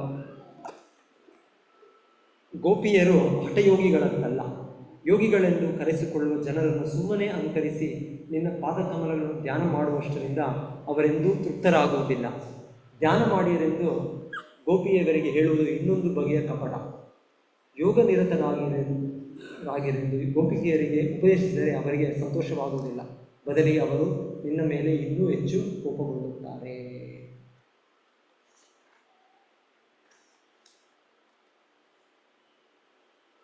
ಶ್ರೀ ಚೈತನ್ಯ ಮಹಾಪ್ರಭುಗಳು ಮಾತನ್ನು ಮುಂದುವರಿಸಿದರು. ಗೋಪಿಯರು ವಿರಹವೆನ್ನುವ ದೊಡ್ಡ ಸಮುದ್ರದಲ್ಲಿ ಬಿದ್ದು ಬಿಟ್ಟಿದ್ದಾರೆ. ನಿನ್ನ ಸೇವೆ ಮಾಡಬೇಕೆಂಬ ಅವರ ಹಿರಿಯ ಆಸೆಯನ್ನು ತಿಮಿಂಗಲಗಳು ನುಂಗಿ ಹಾಕುತ್ತಿವೆ.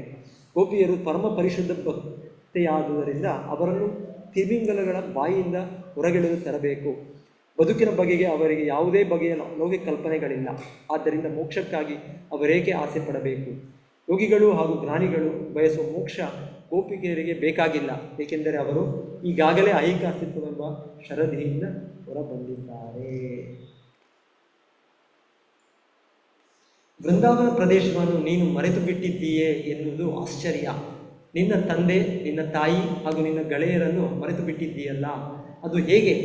ಗೋವರ್ಧನಗಿರಿಯನ್ನು, ಯಮುನಾ ನದಿಯ ತೀರವನ್ನು ಹಾಗೂ ನೀನು ರಾಸನೃತ್ಯ ನಡೆಸಿದ ವನವನ್ನು ಮರೆತು ಬಿಟ್ಟಿರುವುದು ಹೇಗೆ? ಕೃಷ್ಣ, ನೀನು ನಿಜವಾಗಿಯೂ ಸುಸಂಸ್ಕೃತ ಸಭ್ಯ ವ್ಯಕ್ತಿ. ಸಕಲ ಸದ್ಗುಣಗಳು ನಿನ್ನಲ್ಲಿವೆ. ನೀನು ಸನ್ನಡತೆಯವನು, ಮೃದು ಹೃದಯಿ ಹಾಗೂ ಕರುಣಾಶಾಲಿ. ದೋಷದ ಒಂದು ಬಿಂದುವಾದರೂ ನಿನ್ನಲ್ಲಿ ಇಲ್ಲವೆಂಬುದನ್ನು ನಾನು ಬಲ್ಲೆ. ಆದರೂ ನಿನ್ನ ಮನಸ್ಸು ಬೃಂದಾವನ ನಿವಾಸಿಗಳನ್ನು ಸ್ಮರಿಸಿಕೊಳ್ಳುವುದು ಇಲ್ಲ. ಇದು ನನ್ನ ದುರ್ದೈವವಲ್ಲದೆ ಮತ್ತೇನೂ ಇಲ್ಲ. ನನ್ನ ದುಃಖವನ್ನು ನಾನು ಲಕ್ಷಿಸುವುದಿಲ್ಲ. ಆದರೆ ನಿನ್ನ ದೆಸೆಯಿಂದಾಗಿ ಮಾತೆ ಯಶೋದೆಯ ಮುಖ ಕುಗ್ಗಿಸುವುದನ್ನು, ಬೃಂದಾವನ ಪ್ರಜೆಗಳ ಗುಂಡಿಗೆ ಒಡೆದು ಹೋಗಿರುವುದನ್ನು ನೋಡಿದರೆ ನೀನು ಅವರೆಲ್ಲರನ್ನು ಕೊಲ್ಲಬೇಕೆಂದು ಮನಸ್ಸು ಮಾಡುತ್ತಿದ್ದೇನೋ ಎಂದು ನನಗೆ ತೋರುತ್ತದೆ. ಅಥವಾ ಬೃಂದಾವನಕ್ಕೆ ಬಂದ ಅವರನ್ನು ಬದುಕಿಸಬೇಕೆಂದು ಮಾಡಿರುವೆಯೋ? ಆ ಜನ ನೋವುತ್ತ ಬದುಕಿರುವಂತೆ ನೀನು ಮಾಡಿರುವುದು ಏಕೆ?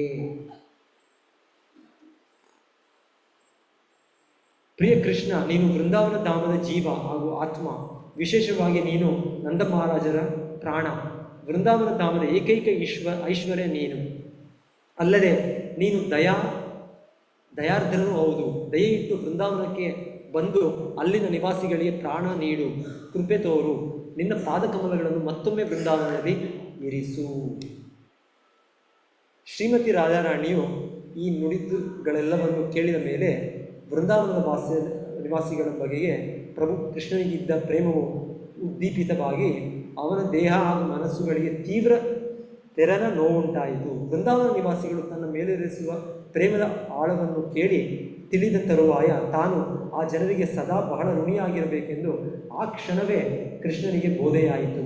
ಬಳಿಕ ಕೃಷ್ಣನು ಶ್ರೀಮತಿ ರಾಧಾರಾಣಿಗೆ ಕೆಳಕಾಣಿಸಿರುವಂತೆ ಸಾಂತ್ವನ ಹೇಳಲು ಪ್ರಾರಂಭಿಸಿದನು.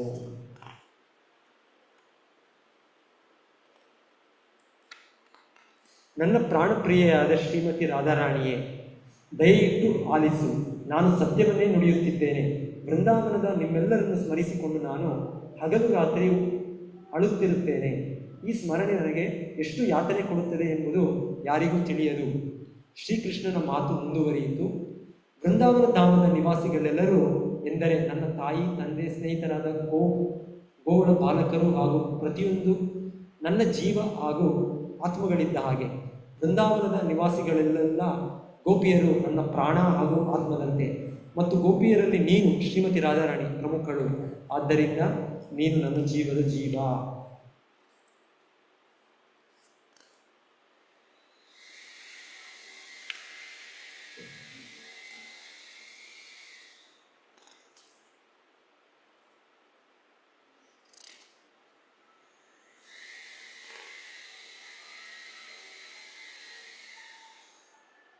ರಾಧಾರಾಣಿಯೊಂದಿಗೆ ಮಾತನಾಡುತ್ತಿದ್ದಂತೆ ಬೃಂದಾವನಕ್ಕೆ ಹಿಂದಿರುಗಲು ಕೃಷ್ಣನು ತುಂಬ ತವಕಪಟ್ಟನು. ಆಗ ಅವನು ಆಕೆಯ ಮನದ ದುಡುಗವೆಲ್ಲ ಕಳೆದು ಹೋಗುವಂತಹ ಶ್ಲೋಕವೊಂದನ್ನು ಆಕೆಗೆ ಪಡಿಸಿದನು. ತಾನು ಪುನಃ ಕೃಷ್ಣನನ್ನು ಪಡೆಯುವುದನ್ನೆನ್ನುವ ಭರವಸೆಯನ್ನು ಈ ಶ್ಲೋಕವು ಆಕೆಯಲ್ಲಿ ಮೂಡಿಸಿತು. ಸೊ ಇದು ಭಾಗವತದ ದಶಮ ಸ್ಕಂದದಲ್ಲಿ. ಮಯಿ ಭಕ್ತಿರ್ಹಿ ಭೂತಾನಾಂ ಅಮೃತತ್ವಾಯ ಕಲ್ಪತೆ ದೃಶ್ಯ ಯದ್ ಆಸೀನ್ ಮತ್ಸ್ನೇಹೋ ಭವತೀನಾಂ ಮದಾಪನಃ. ಭಗವಾನ್ ಶ್ರೀಕೃಷ್ಣನು ನುಡಿದನು, ನನ್ನನ್ನು ಪಡೆಯಲು ಇರುವ ಏಕೈಕ ಮಾರ್ಗವೆಂದರೆ ಭಕ್ತಿ ಸೇವೆಯೊಂದೇ. ಪ್ರಿಯ ಗೋಪಿಯರೇ, ನಾನು ಪುನಃ ನಿಮ್ಮೆಡೆಗೆ ಹಿಂದಿರುಗಲು ಸುದೈವದಿಂದಾಗಿ ನೀವು ನನ್ನ ಬಗೆಗೆ ಏನೆಲ್ಲ ಪ್ರೇಮ ವಾತ್ಸಲ್ಯಗಳನ್ನು ಇರಿಸಿಕೊಂಡಿರುವುದೋ ಅವೇ ಕಾರಣವಾಗಿದೆ.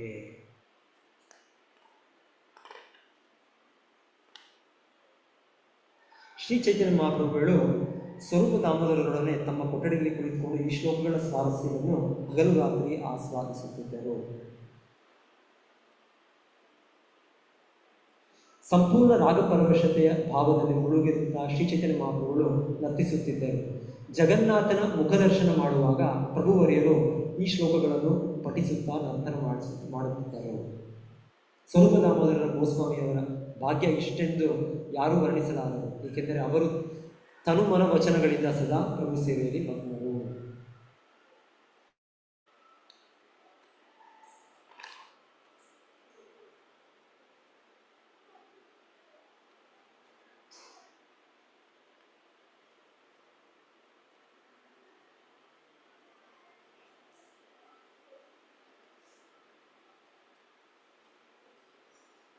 ಭಗವಾನ್ ಜಗನ್ನಾಥನ ಮನೋಹರ ಮುಖ ಕಮಲವನ್ನು ಅದರ ಮೇಲಿನ ಒಂದು ಜೊತೆ ಕಣ್ಣುಗಳನ್ನು ಶ್ರೀ ಚೈತನ್ಯ ಮಹಾಪ್ರಭುಗಳು ಅವಲೋಕಿಸಿದರು. ಭಗವಾನ್ ಜಗನ್ನಾಥನ ಕೊರಳಲ್ಲಿ ಹೂಮಾಲೆ ಇತ್ತು. ಅವನನ್ನು ಕಣ್ಮನ ಸೆಳೆಯುವ ವಸ್ತ್ರಗಳಿಂದಲೂ ಆಭರಣಗಳಿಂದಲೂ ಅಲಂಕರಿಸಲಾಗಿತ್ತು. ಸೂರ್ಯ ರಶ್ಮಿ ಅವನ ಮುಖದ ಮೇಲೆ ಬಿದ್ದಿದ್ದಾಗಿ ಗಳಗಳ ಹೊಳೆಯುತ್ತಿತ್ತು. ಇಡೀ ಪರಿಸರವು ಸುವಾಸನೆಯಲ್ಲಿ ಮುಳುಗಿ ಹೋಗುತ್ತಿತ್ತು.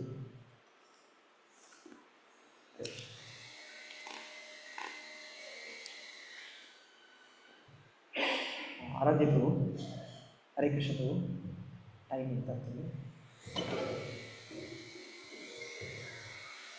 ಅವ್ರಿಗೆ ರೆಡಿ 5 minutes.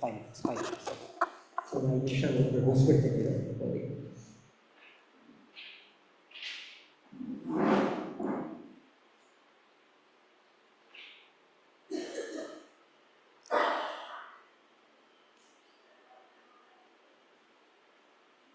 ಲೋಕೋತ್ತರ ಆನಂದದ ಒಂದು ಸಮುದ್ರವು ಶ್ರೀ ಚೈತನ್ಯ ಮಹಾಪ್ರಭುಗಳ ಹೃದಯದಲ್ಲಿ ನಿಂತುಕೊಂಡಿತ್ತು. ಆ ಕ್ಷಣವೇ ಹುಚ್ಚಿನ ಲಕ್ಷಣಗಳು ಅವರಲ್ಲಿ ಬಿರುಗಾಳಿಯಂತೆ ಉದ್ರೇಕಿತವಾದವು.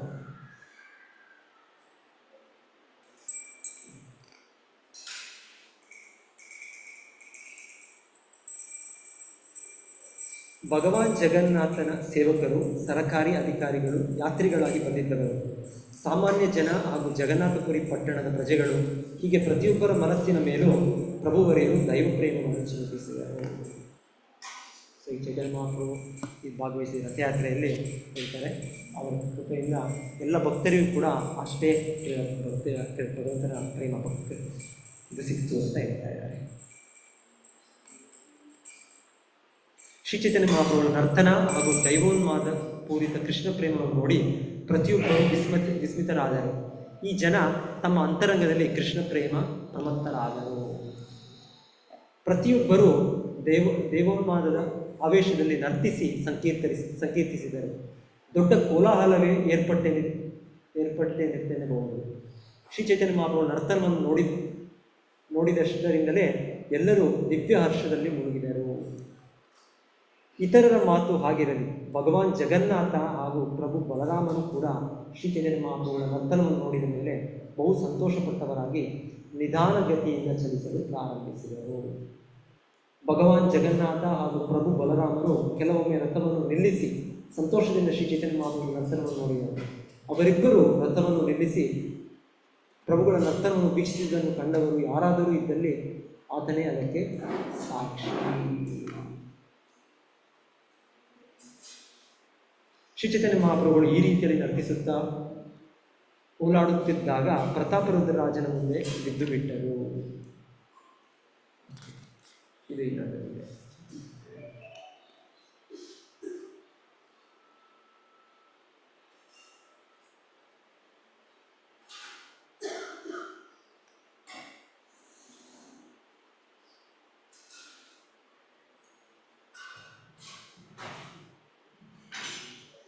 ಜಗನ್ನಾಥನಿಗೆ ಪ್ರದಕ್ಷಿಣೆ ಬಂದ ಬಳಿಕ ಶ್ರೀ ಚೈತನ್ಯ ಮಹಾಪ್ರಭುಗಳು ರಥದ ಹಿಂದೆ ಹೋಗಿ ತಮ್ಮ ತಲೆಯಿಂದ ರಥವನ್ನು ದೂಕಲು ಪ್ರಾರಂಭಿಸಿದರು.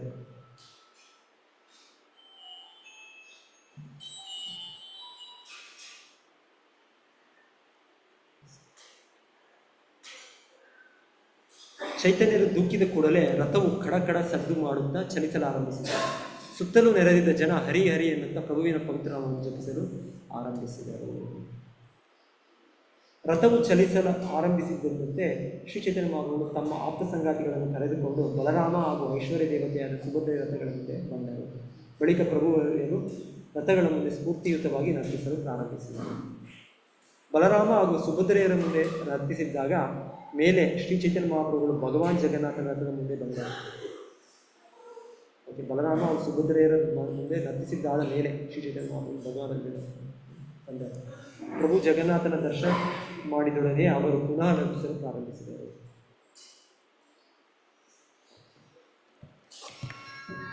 ಸೊ ರಥಯಾತ್ರೆ ಇವತ್ತು ನಮ್ಮ ಕುರುಕು ಮಂದಿರದವರು ಕೂಡ ಮಾಡ್ತಾ ಇದ್ದಾರೆ. ಯಾರು ಭಾಗವಹಿಸಲು ಭಾಗವಹಿಸ್ತಾರೆ. ಮಧ್ಯಾಹ್ನ 3:30 6 ಗಂಟೆ ವೇಡಿಗಿಲ್ಲಿಂದ ಅವನು ಹರೇ ಕೃಷ್ಣ ಕೃಷ್ಣ ಕೃಷ್ಣ ಹರೇ ಹರೇ, ಹರೇ ರಾಮ ರಾಮ ರಾಮ ಎಲ್ಲರೂ ಹೇಳಿ ಕೀರ್ತನೆ ಸ್ಟಾರ್ಟ್ ಆಗೋದು ಎಲ್ಲರೂ ಹರೇ ಕೃಷ್ಣ. ಹರೇ ಕೃಷ್ಣ ಹರೇ ಕೃಷ್ಣ ಕೃಷ್ಣ ಕೃಷ್ಣ ಹರೇ ಹರೇ, ಹರೇ ರಾಮ ರಾಮ ಹರೇ ಹರೇ, ಹರೇ ಕೃಷ್ಣ ಕೃಷ್ಣ ಕೃಷ್ಣ ಹರೇ ಹರೇ,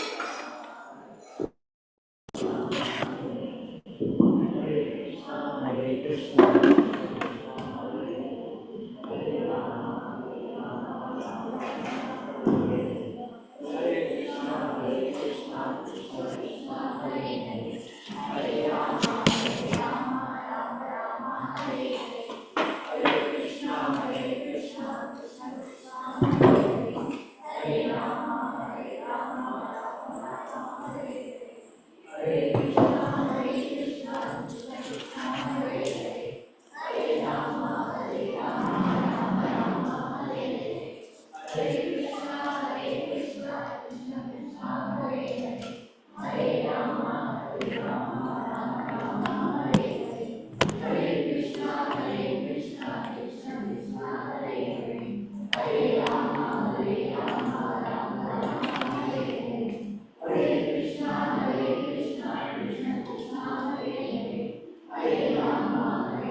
ಶ್ರೀವಾಸ ವಿವರವರ್ತುಂಜಿ ಶ್ರೀ ರಾಧಾಕೃಷ್ಣ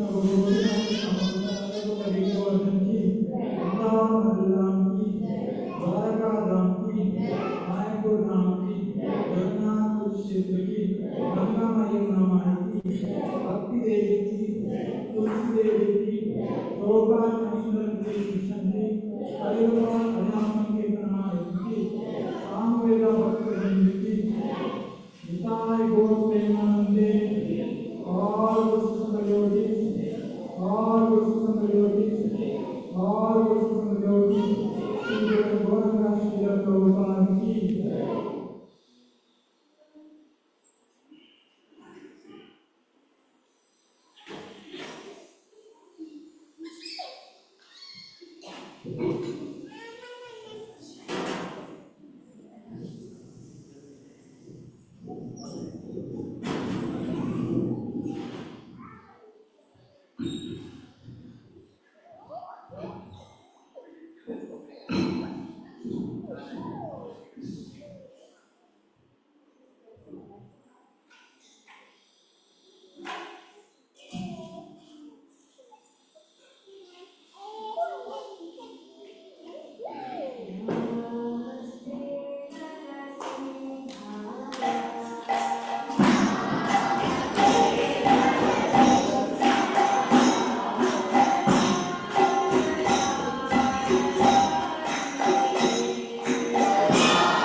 हो गया ये गया, अरे पूरा पानी हो गया।